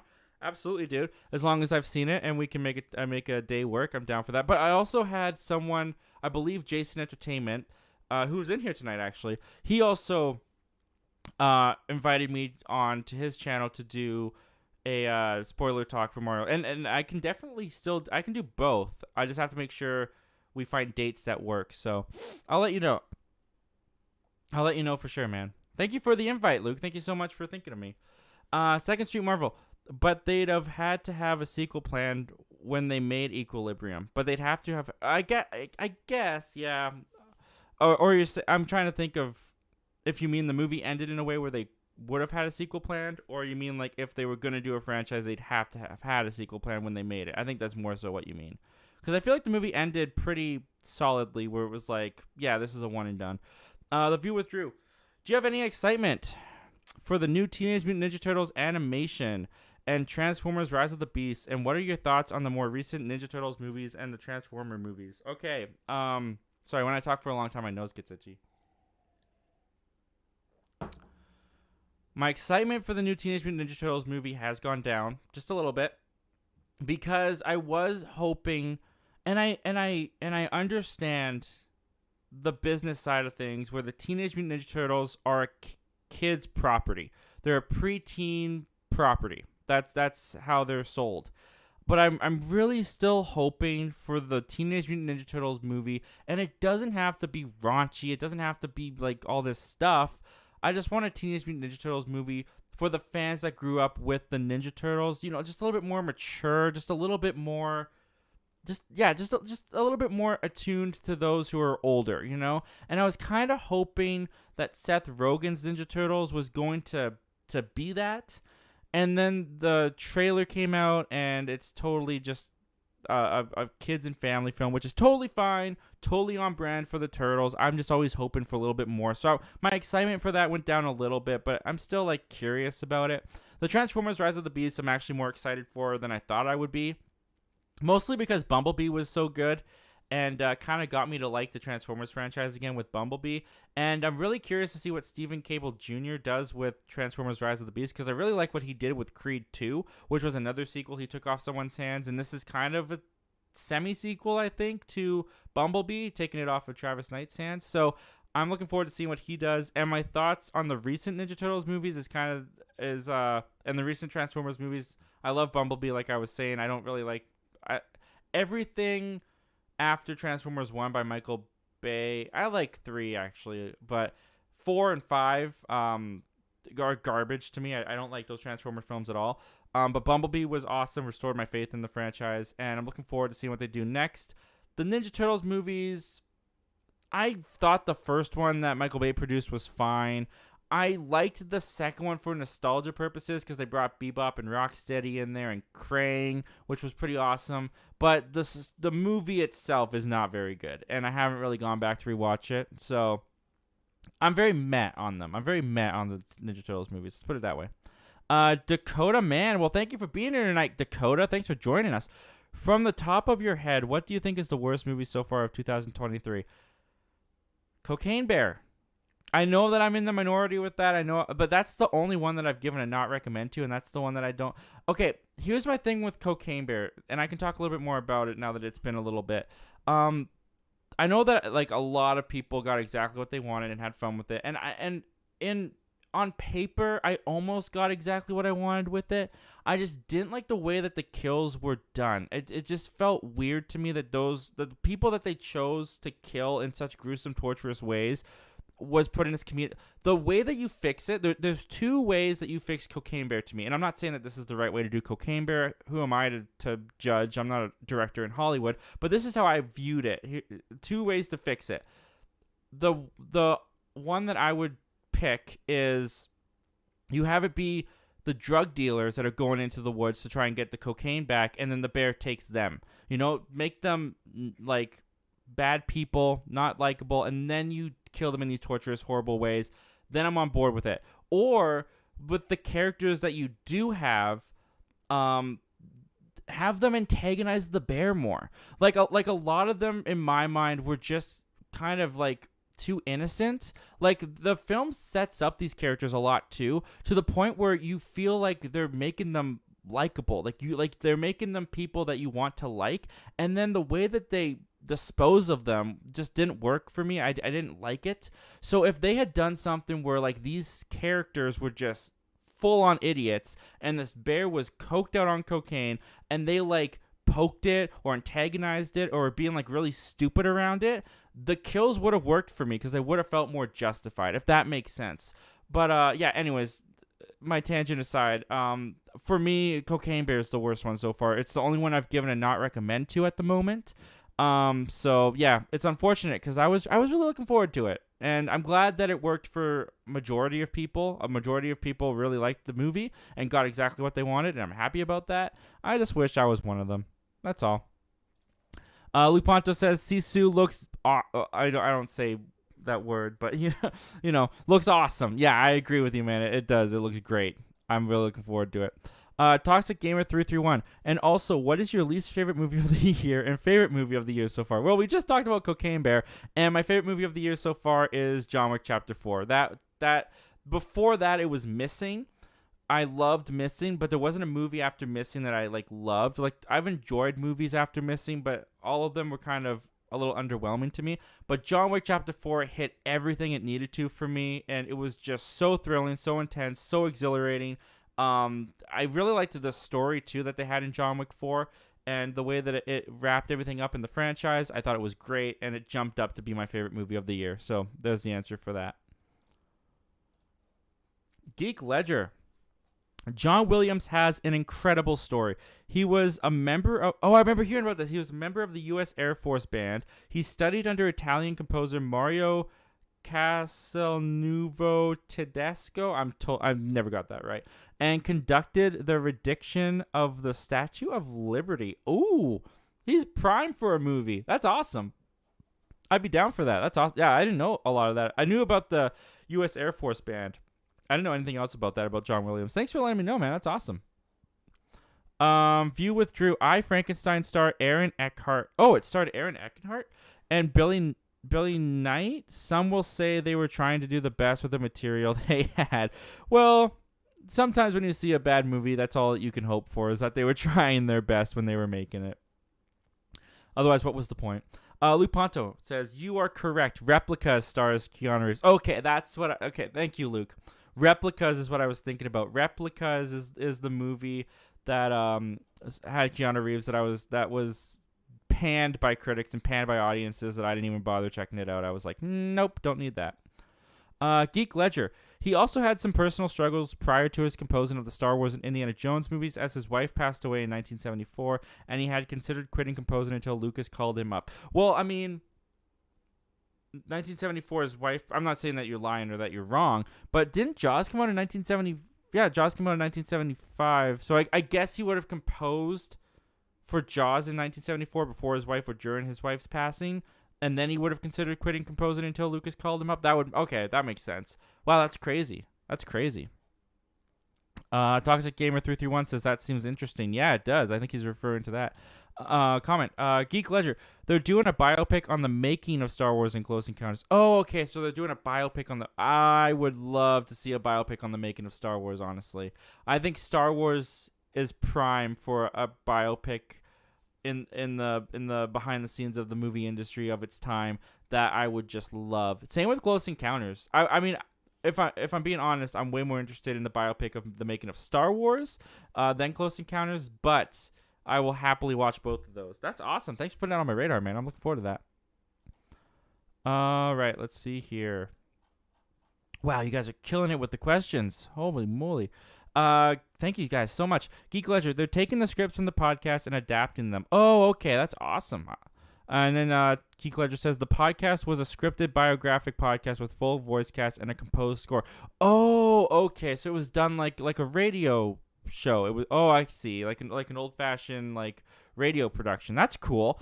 I'm gonna have to look that up. I'm gonna have to listen to that at work. That's awesome. Luponto, give me a Green Day biopic. I'd be down for that. I'd be interested in seeing how those guys started. I know more about Green Day than I do AC/DC, I'll tell you that much. And the Bee Gees. Toxic Gamer 331. They're making Michael Jackson movie 2 with one of his relatives playing him. Yep, we covered that on the show a couple weeks ago, actually. And I'm going to be very interested to see what they do with that.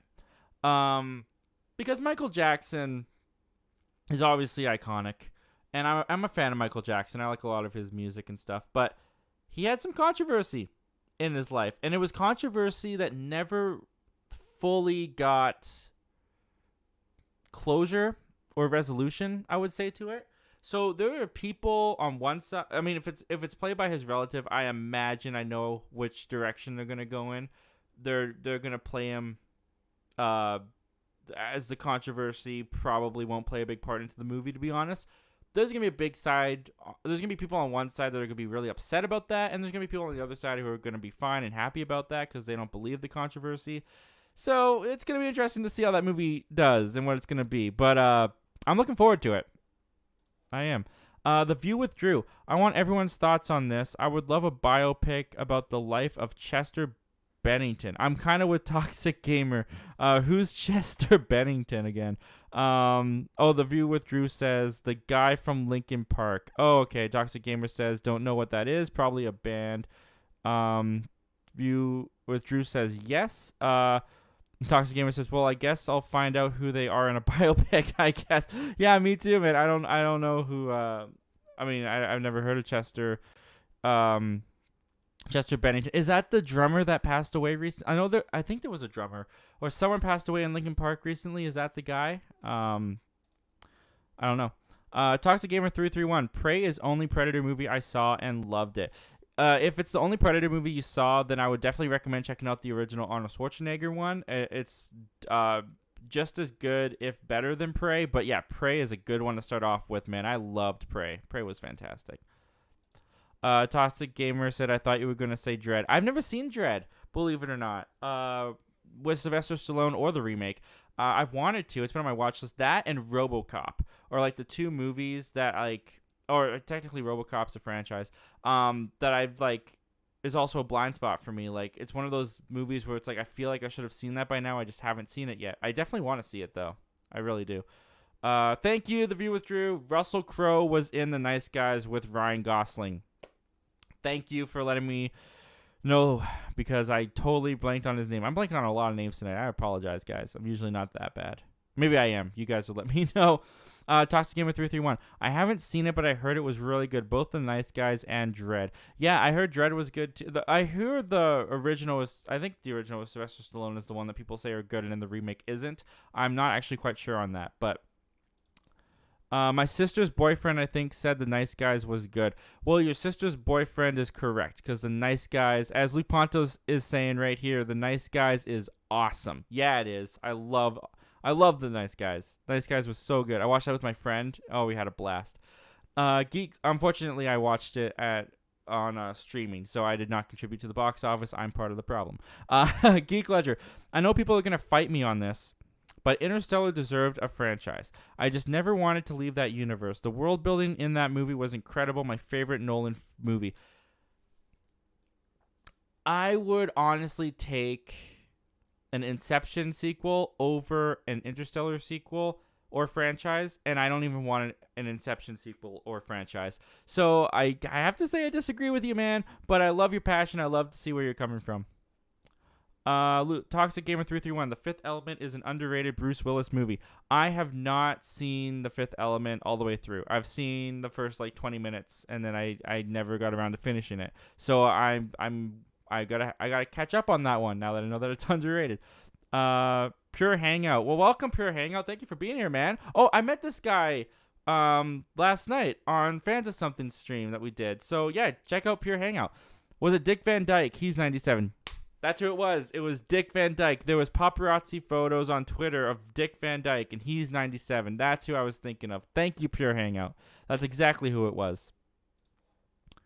Toxic Gamer 331. Batman and Robin is one of mine. I know it's absolutely horrible, but I have a fun time with it. The thing with Batman and Robin that kills it for me from being a guilty pleasure is the fact that it's 2 hours long. The fact that it's 2 hours long and the funny bits are far few in between. Like the first part where they're fighting and they got ice skates and they're going up into the rocket ship and gliding down on the air. That stuff is fun. Then it's like boring for the next half hour. Then you get to like the back credit card stuff, and that stuff's fun. Then it's like boring for another 2 hours, and then you get to like the end where the icicles are all over Gotham and they're wobbling because the production was awful. And yeah, the movie to me is it's just too bad and not in a fun way, and it's too long, so I can't put that as a guilty pleasure. But there's definitely moments where I agree with you. Yeah, Toxic Gamer says making fun of how bad it is. You definitely have a lot of that to do. Fans of Something. High School Musical is a top 10 trilogy for me, not even joking. Dude, I love that. I love seeing that. Honestly, like, I love the movies. Like I can see why some people wouldn't, because even as musicals, they're kind of overly how would I put it? Overly not produced, but like the musical aspect of them, it's very poppy and loud, for lack of a better word. Like, now that I've seen more musicals in my life, I can see the problems with the musicals, with some of the musical sequence in High School Musical. But what I connect to the most in High School Musical, especially growing up, was Troy Bolton's story. Because Troy Bolton, when you really watch the trilogy as a whole, he's a character that's always was confused about his future, what he was going to do after high school, where he was going to go, who he was going to be. I related to that so much in high school. I had no idea what I was going to do after high school. I had no idea where I was going to go. I had no real intentions of going to college. Now I do YouTube in my spare bedroom talking with you great guys. So I would say that I made the right choice. I would totally say that I came out of high school and made the right choice. I mean, everyone has their own path. But yeah, I really agreed, or not agreed, I really connected to Troy Bolton's story in High School Musical. And, you know, like Troy and Gabriella, they were like my first like end-all be-all couple. Like I wanted to I would say when I was like younger, I want to find my Gabriella. Like that was my thing, like that I would say. I just loved the like they were my first end game kind of couple. So I have a lot of feelings and connections attached to High School Musical. So I will forever defend that trilogy. I will forever love that trilogy. But I can acknowledge the flaws, especially in High School Musical 2. I know some of you guys don't care about this at all because it's High School Musical talk, but I don't care. I'm talking about it. I know in High School Musical 2, the way that they make the conflict where the friends are mad at Troy because Troy's getting all these special things at the club that they're working at, it's a little bit heavy-handed. It's a little bit out of nowhere. It's not that great of a conflict, especially the way that it's executed. I still really like those movies, man. And the fact that I'm not alone and that you love them too, I love that, Eddie. Thank you so much for being with me on this. Luke Ponto, Howard the Duck is my ultimate guilty pleasure movie. I couldn't even finish Howard the Duck. Maybe it would have gotten better, like worse but better for me as it went along. Maybe I would have enjoyed it more. But like I got like 10 minutes into that movie and I was just like, I can't with this. There's a duck in the bathtub and they got her boobs. I'm out. I was like, I'm done. I don't really want this, and I turned the movie off. So that's maybe I'll finish that one day, but I don't have any desire to. Toxic Gamer 331. Yeah, it is a guilty pleasure movie. For Batman and Robin. All right, man. Toxic Gamer says, but I feel it's too long though. Yeah, I agree. Luke Ponto, I'm gonna head out tonight. I'm really tired, so have a great stream, Zach. Talk to you soon. Yeah, absolutely, Luke. I mean, it's 11 o'clock where you are, so thank you so much for being here, Luke. Thanks for joining, and yeah, staying for this long, man. I loved having you here, and I'll talk to you again soon, man. Have a good night. Toxic Gamer 331. Who knows? They might have some hidden adult jokes in TMNT. Yeah, I mean, like hidden adult jokes in kids films, like the. I think I just want the content to be a little bit more mature, more like more so than the sex jokes and innuendos that they hide in there. But those might be fun. But it's just not. It's not. I don't know. I want a teenage. Okay, you know what I want? I want a Teenage Mutant Ninja Turtles movie that feels like the 2003 series. Did you guys ever see the 2003 Teenage Mutant Ninja Turtles series where they darkened the colors a bit and the turtles felt more, like angsty. Well, Raph was like an angsty teenager, but they had such distinct personalities, but they also felt mature. They felt older, and the fights were more visual. More vicious, and Shredder was legit terrifying. And yeah, the 2003 series of Teenage Mutant, before they did like Fast Forward and Back to the Sewer, they got a little bit more lighter with the colors and a lot lighter with the material with that. But the original 2003 Teenage Mutant Ninja Turtles series, that's the Turtles that I love, and I want to see that tone come back to the Turtles, if that makes sense. If you guys even know what I'm talking about. Geek Ledger. Oh, you might like the last Ronin comic series. It's an Elseworld story set in a far future with only one surviving turtle as he fights the Foot Clan in a post-apocalyptic New York City. Dude, that's the movie. That's the movie. Give me that movie. Give me that Turtles movie right now. That sounds awesome. I want stuff like that in the future. Toxic Gamer 331. I forgot Sheamus was Rocksteady and TMNT from WWE. I don't pay attention to WWE, so I don't even know who Sheamus is. But that's pretty cool. Geek Ledger. There's also a TMNT The Last Ronin video game coming from the creator of God of War and God of War Ragnarok. Awesome. I'm not gonna lie. I'm probably not gonna play that game. I'm not a big gamer, but I love that they're adapting that, and I'll probably watch some clips because that sounds amazing. What turtle is it Donatello? I want it to be Donatello, but I feel like it'd be Raphael. Toxic Gamer 331. That's definitely a change in pace for a video game maker, I'd say. We did a jump here. Geek Ledger says, not really. The game is rumored to be rated M and super violent. Ooh, wow.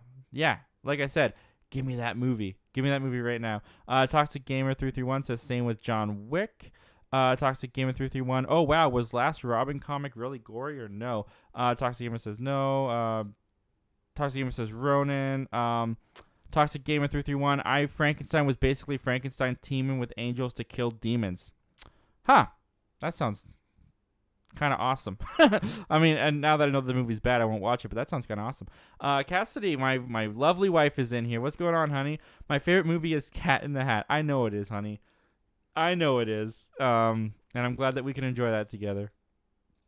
Toxic Gamer 331.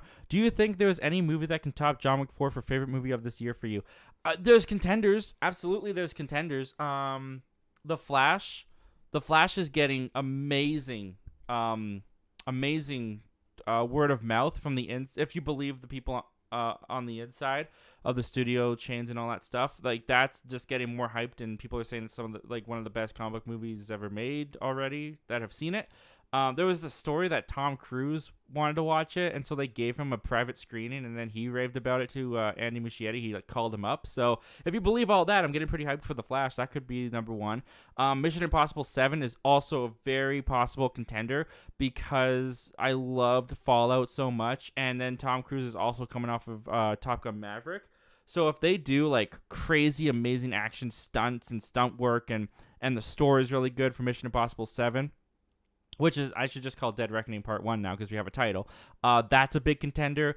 Guardians Volume 3, I think, is a big contender as well because I love the Guardians films, and I loved what they were doing with Guardians of the Galaxy Holiday Special. So if they bring that kind of stuff to Volume 3, that could end up being my favorite of the year. And honestly, Super Mario Brothers next week is honestly a contender. I'm getting really excited about that. I think it's looking great. So yeah, there's definitely some things that I think could top John Wick as my favorite movie of the year. But as of right now, John Wick sits at the top. Fans of something.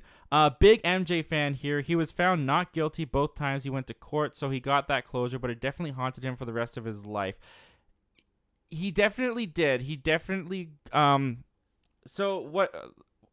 I don't want to get into the context because, like, you know, that's not what we're here to talk about, really. That we're talking about here with fans of something. But yes, in court, both times, he was found not guilty. But there's people that how do I say it without bringing up the controversy? There's been people that have claimed to be witnesses or have claimed to be part of the controversy that have come out and spoken against him, and there's people that have come out and spoken for him, and it's kind of divided people. The Leaving Neverland documentary that came out definitely brought it all back up into the public eye. Just stuff that he's, I don't know. You know, he's dead. He's gone. And I don't know. Listen to Macaulay Culkin talk about him. That's what I'll say. Macaulay Culkin. Just listen to his stories about Michael Jackson. And that's all you need. Someone who was there. Anyways. But yeah. You're right. He was found not guilty. So that's what we should focus on. Toxic Gamer 331. The first Predator I started watching a long time ago. Then me and my family had to go somewhere else. Well, dude, put that sucker back in the VHS player or DVD and hit play, man. Toxic Gamer 331. I do not recommend the RoboCop 2014 reboot. 2014. You know what? I did see that movie. I just unlocked a memory from 2014. I had a sleepover at a friend's house, and we like put the TV in the video. What was it? A PS3 at the time, I guess, in his tent in his backyard, and we watched RoboCop. I remember because the guy blew up on like his front porch or something. And wasn't no, it wasn't Harrison Ford who was the president guy on the big screen. Who played that character? I don't remember, but it just unlocked. I don't remember much about it, but I did see RoboCop 2014. Now that I think about it, I just don't remember anything about it. That's crazy. All you had to say was 2014, and you unlocked that memory for me, Toxic Gamer. Geek Ledger. Yeah, the last Ronin comic was pretty violent. That's awesome.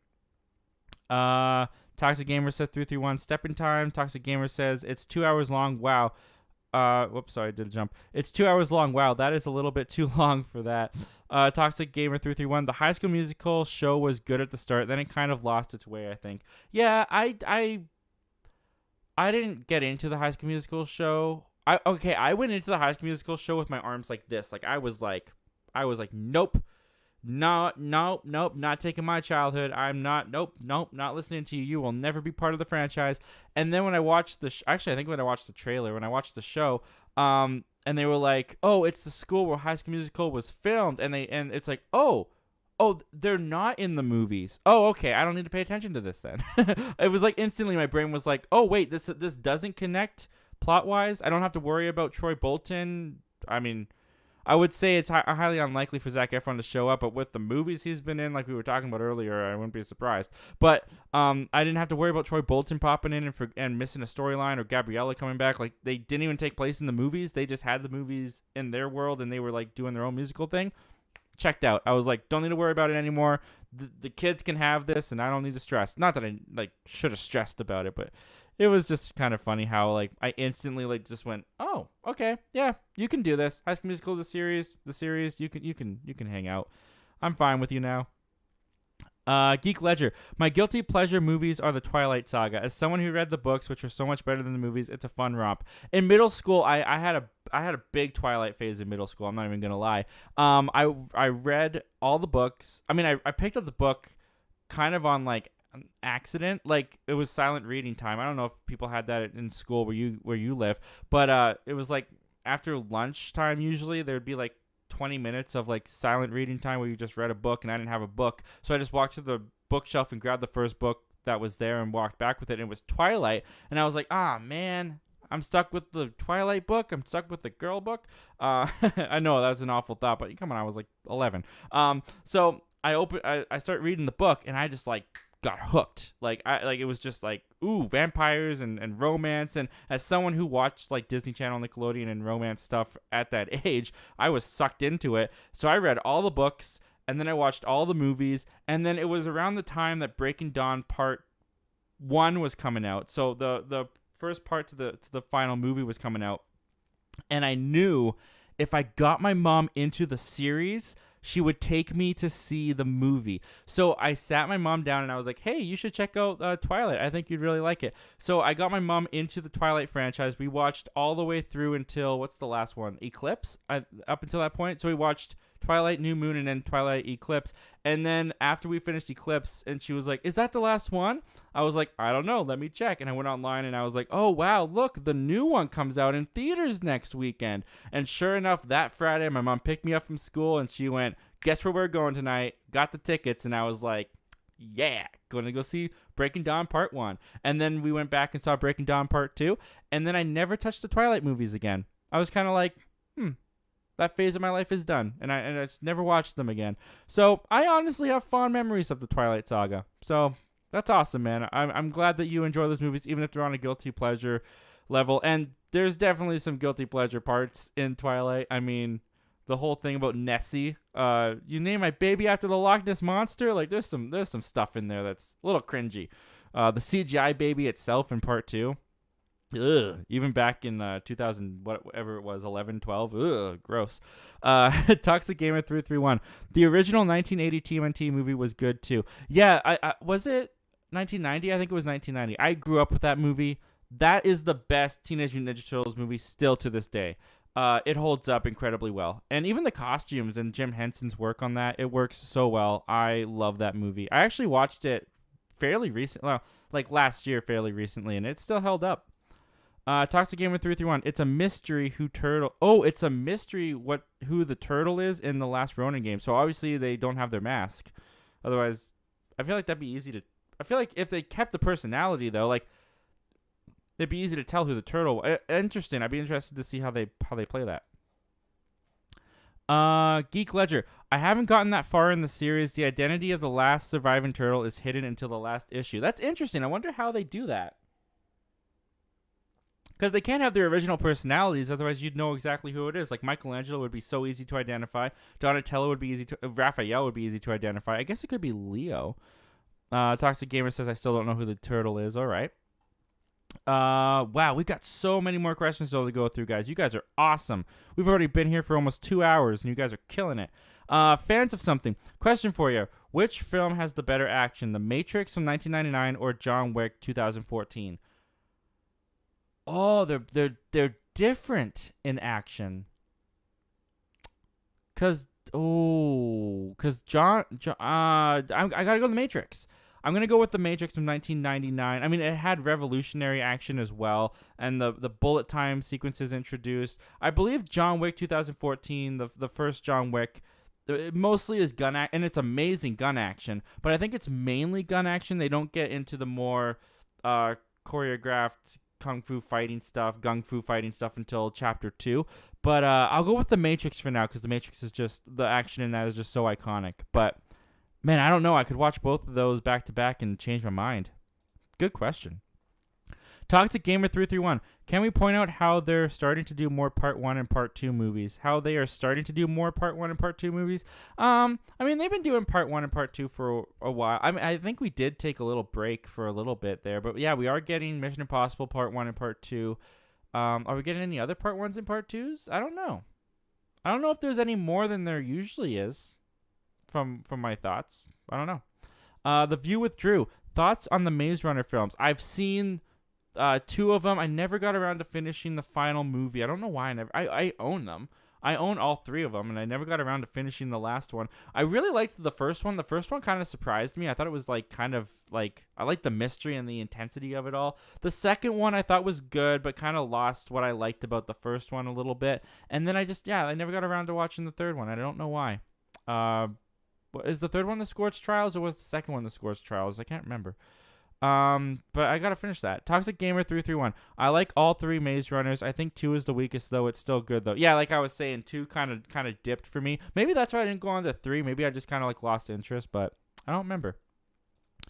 View with Drew says Toxic Gamer. I agree. Toxic Gamer 331. I haven't watched the original, but I still didn't like the new one, though.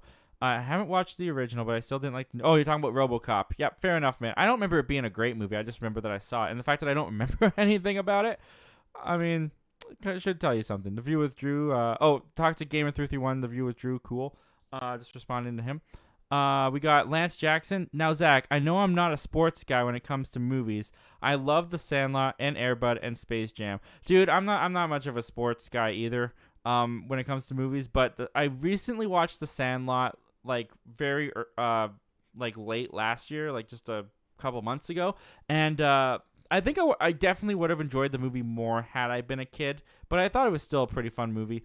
Air Bud I haven't watched since I was a kid. I honestly don't have too much to say about that. But Space Jam is a movie that I watched a lot as a kid that to me doesn't hold up. It doesn't hold up. There's so much about that movie that's so bizarre. I watched it before Space Jam 2 came out. That's the last time I watched it. And it's like Michael Jordan gets pulled to the center of the earth where Warner Brothers cartoon creatures live. Okay, and then they steal the basketball players' powers, and it's just ridiculous. It's just a completely, and then Bill Murray randomly shows up at the end. It's a ridiculous movie, and it knows it's ridiculous, so there is some fun with it, but yeah, it's not a movie I enjoy too much as an adult, to be honest. Toxic Gamer 331. Am I the only one who wants a Sky High sequel? Oh my goodness, Sky High. Toxic Gamer 331 says maybe straight to Disney Plus. Honestly, dude, I've never seen Sky High. I've seen the cover, I've seen the trailer, I've never actually seen the movie. I had a friend that owned the DVD when I was a kid. We just never watched it with me. Zach Attack reviews. Hey, well, welcome, Zach. Thanks for being here, man. Another great creator, guys. Check him out. Toxic Gamer 331 says hello, Zach. Oh wait, the Zacks. Yes. Zach Attack Reviews says a multiverse of Zacks. All we need is Zach Guller. We need Zach Guller in here. Toxic Gamer 331. I don't know why I didn't catch this. Fans of something. Not a question, but a very true statement. You're such a genuine dude, Zach. Love your passion. Love your personality. Love that we met. Aw, Eddie. You're gonna make me cry, dude. Thank you so much. I really appreciate that. I appreciate the kind words. And yeah, I'm glad that we met too. I'm so glad I did whatever stream it was on Luke Ponto's channel so that you were able to discover me and that we've met, because it's been great, man. And I love what you're doing on your channel too. I think it's really cool how you're bringing people from the community over and doing these fun interviews and fun shows together. The stuff you're doing with Tyler's tapes and the fan unboxings and the VHS stuff is really cool at the moment. So congrats to you guys, by the way, on getting the sponsor from Tyler's tapes. That's amazing. That's amazing, guys. Yeah, you guys are killing it. And thank you so much. I really appreciate that, Eddie. You made my night. You made my night. Zach Attacks Reviews. I've only seen half of one of the Twilight movies.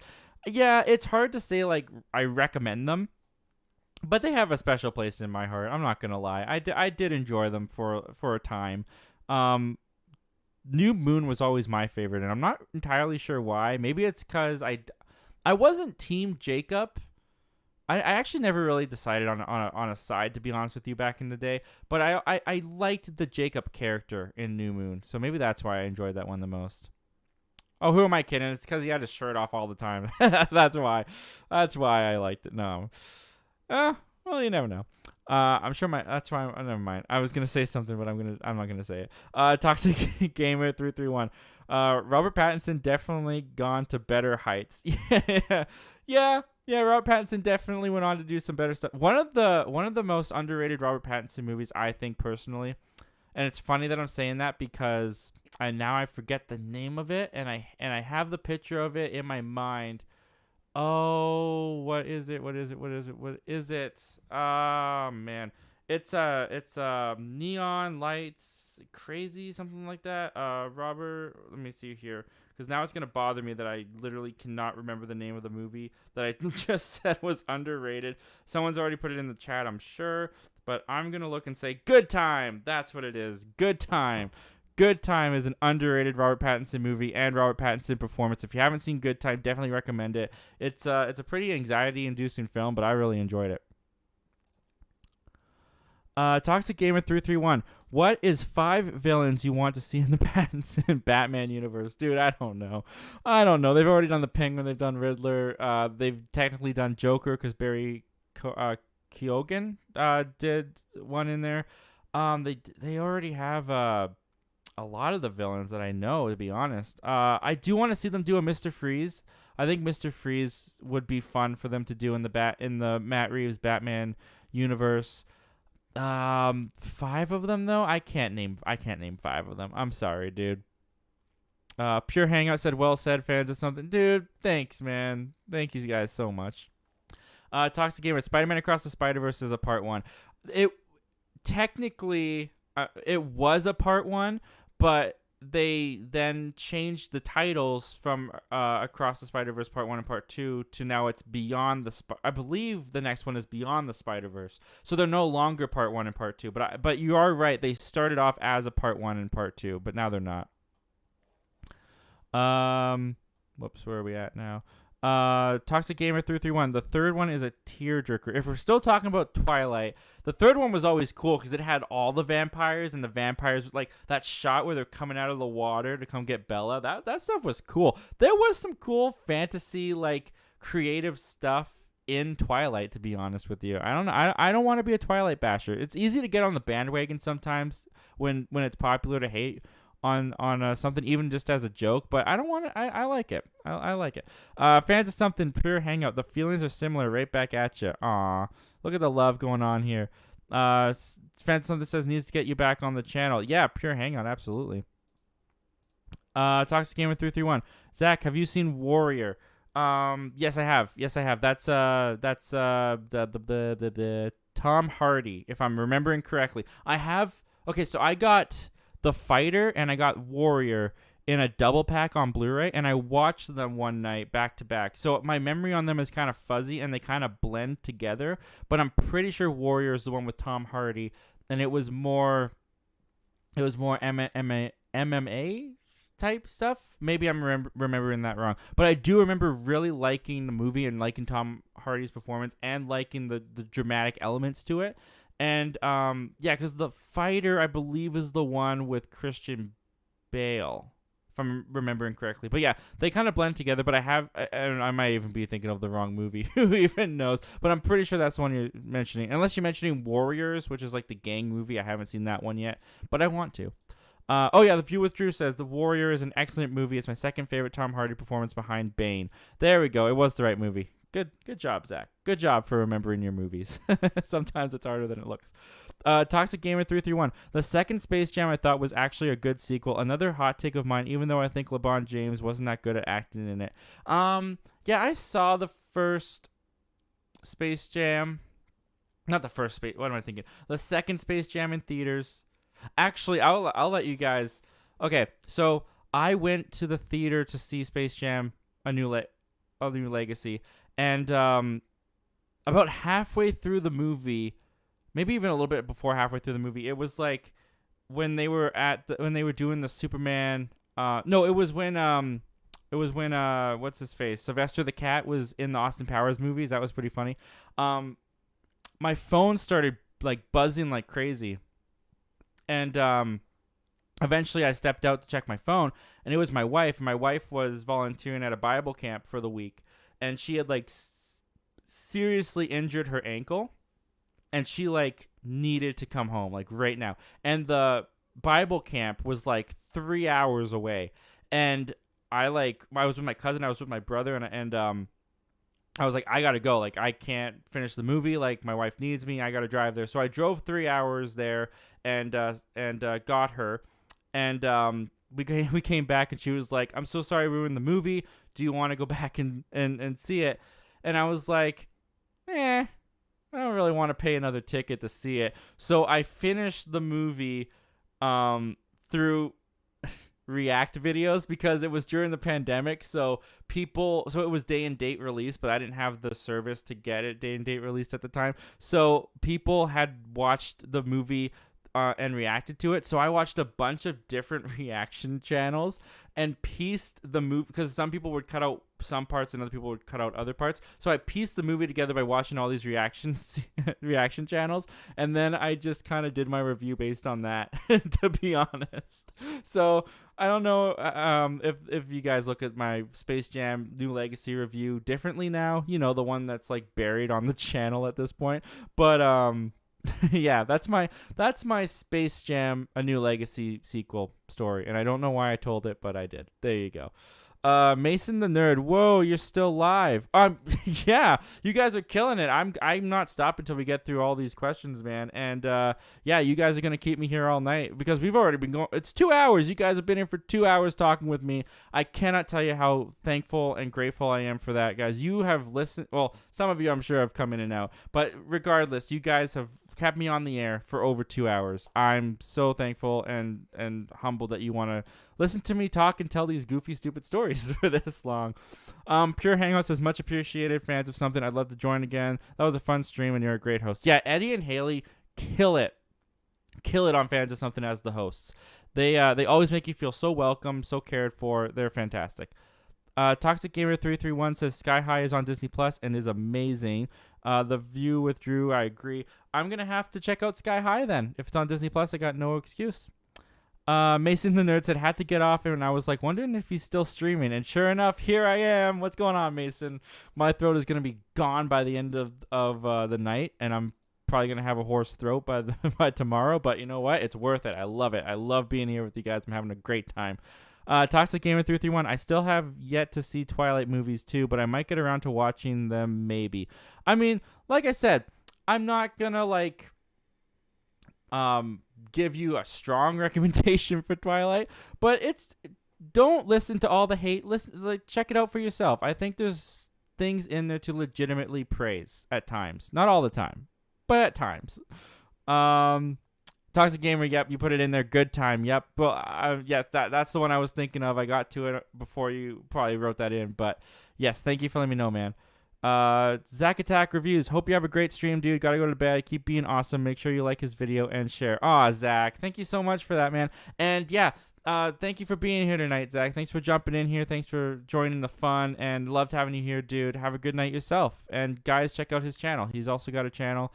Great stuff. Great guy. Toxic Gamer 331. Yep, I've heard it was really good. Zack Attacks Reviews says Clayface confirmed by Deadline for Batman Part 2. And then he says, okay, good night for real this time. Yes, so we were talking about that a little bit earlier in the stream. I haven't had time to read the full Deadline review or any other Deadline review, to be honest. But if you're telling me that it was confirmed by the Deadline, usually Deadline is a pretty reliable outlet.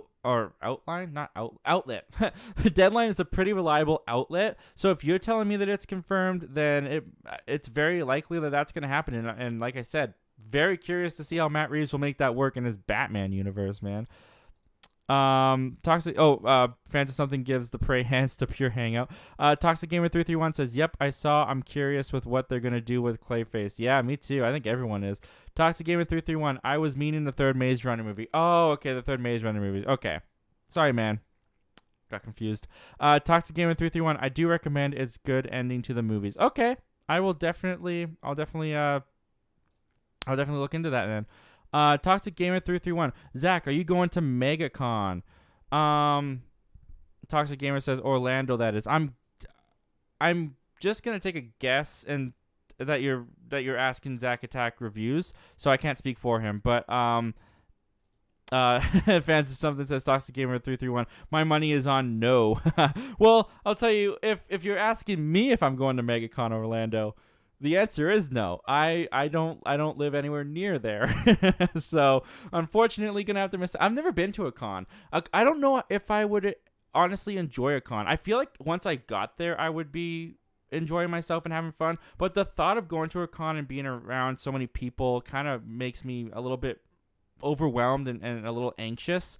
But it would be fun to see all the costumes. Like whenever you see people at cons, like the photos online and stuff like that, I'm always amazed at how much effort is put into people's costumes or I guess I should say cosplay. If I'm gonna be respectful, I'm very just fascinated by how much goes into the cosplay. It's very, very, very impressively done.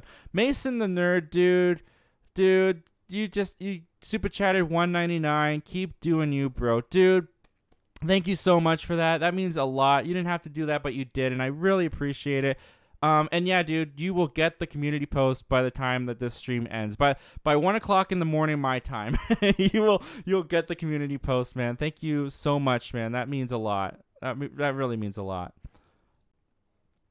Lance Jackson, View with Drew. Yeah, I hear a lot of bad reviews for Fat Albert starring Kenan Thompson. Yeah, I don't think that movie was loved when it came out, but I haven't seen it in a while, so I also haven't looked at the reviews, so I don't know how well it actually did.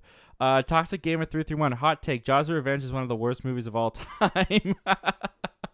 I don't know how much of a hot take that is. I'm sure there was some sarcasm there, but you'd be surprised how many people agree with you.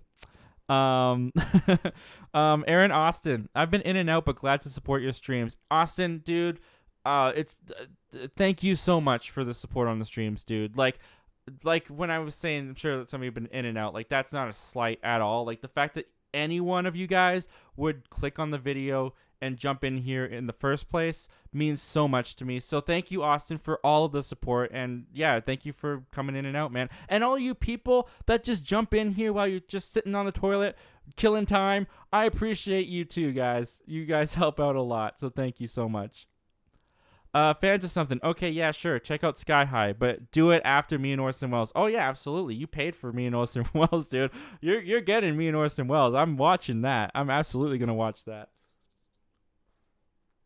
Toxic Gamer 331. I love these lives, Zach, and it's cool hanging out with you and the chat. Yeah, I like doing these. Like I like every once in a while, every couple months. It's nice to just like not have to prepare a show, not have to look for movie like. Obviously, it's not woe is me. I choose to do this. I enjoy doing this. I have a passion for doing this.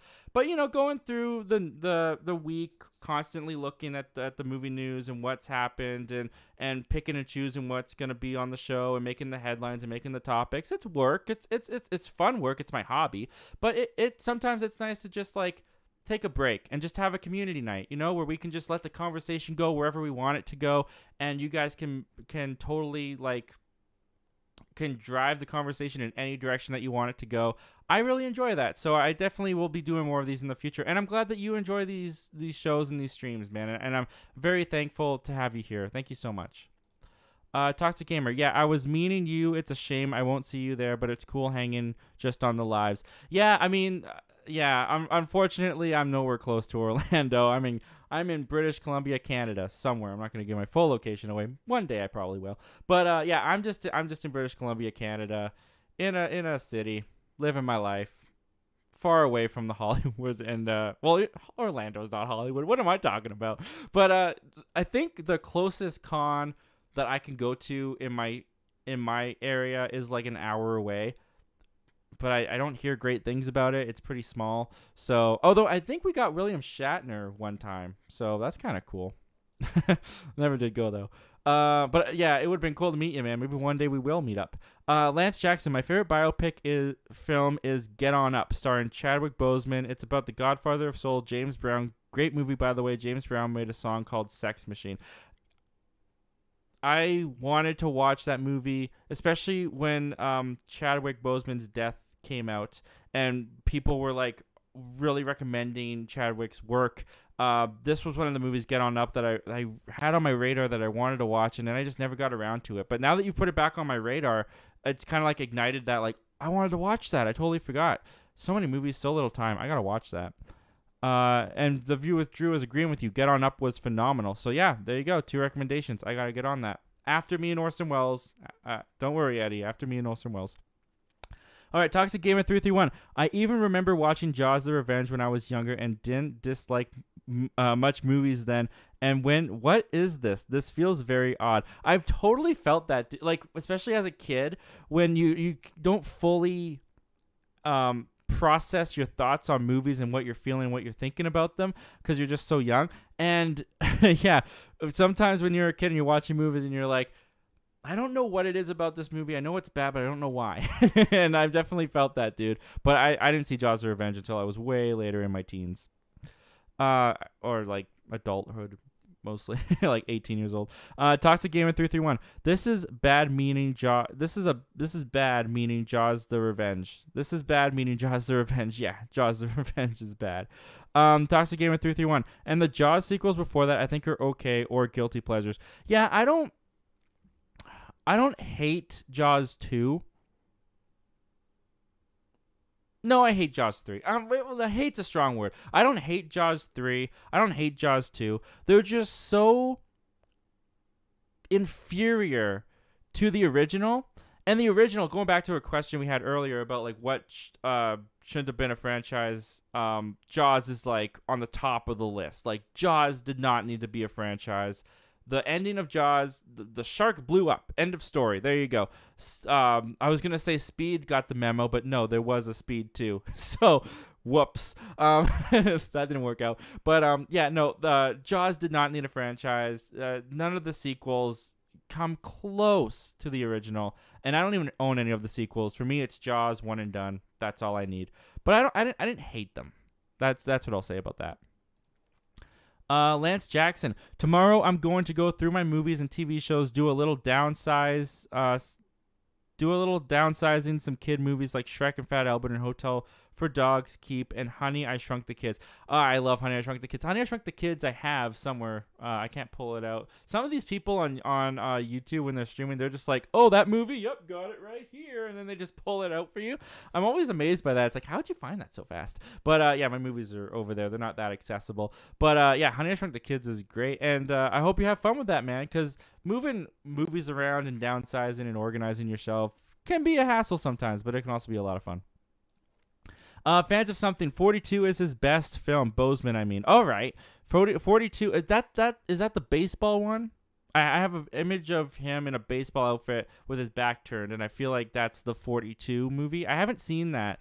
I really should, though. Toxic Gamer 331 says, have you seen 65 yet? No, I haven't seen 65. I was super excited for 65, and then I was out of town the weekend that it came out, and that's the same weekend that Scream came out, and I had to make a choice for my I couldn't do a triple feature, and I couldn't see another movie that weekend, so I had to make a choice for my double feature, and I just felt that Scream and Shazam were going to be the bigger hits on the channel, and to be honest, my excitement for 65 did get a little bit of a deflation when people started saying it wasn't very good. I've heard some people say it is good, but it's so mixed that I'm at the point where I'm like, I'm just going to wait. I'm just going to wait until it's on stream, and it shouldn't be too long. Toxic Gamer 331 says, Jaws should have just been one-off. I agree. I agree, man. I agree with myself, and I agree with you. Fans of Something. No, but I've seen 42 in 2012 and 2001. No, but I've seen 42 in 2012 and 2000. Oh, okay. I get it. Have you seen 65 yet? No, but I've seen 42, 2012, and 2001. Good one, Eddie. That's a good one, man. Toxic Gamer says, I'm a head out. Nice hanging with you. And the chat, entertaining time as always. And see ya. Well, see you later, Toxic Gamer. Thank you for being here tonight, man. Thank you for hanging out. It was a blast. And with that, guys, we have caught up on all the comments and questions. Nearly 2 hours and 15 minutes into the stream. That is incredible. Thank you guys so much for all the engagement, all the questions, everyone that popped in, everyone who watched live, watched the replay. I totally forgot to do this, but everyone that listened over at the Zach Millen Talks Movies podcast, the link for that should be in the description below. I believe I put it in there. And yeah, guys, with that, we're good to go. So once again, guys, thank you for joining me. Thank you for hanging out. Had a great time talking with all of you.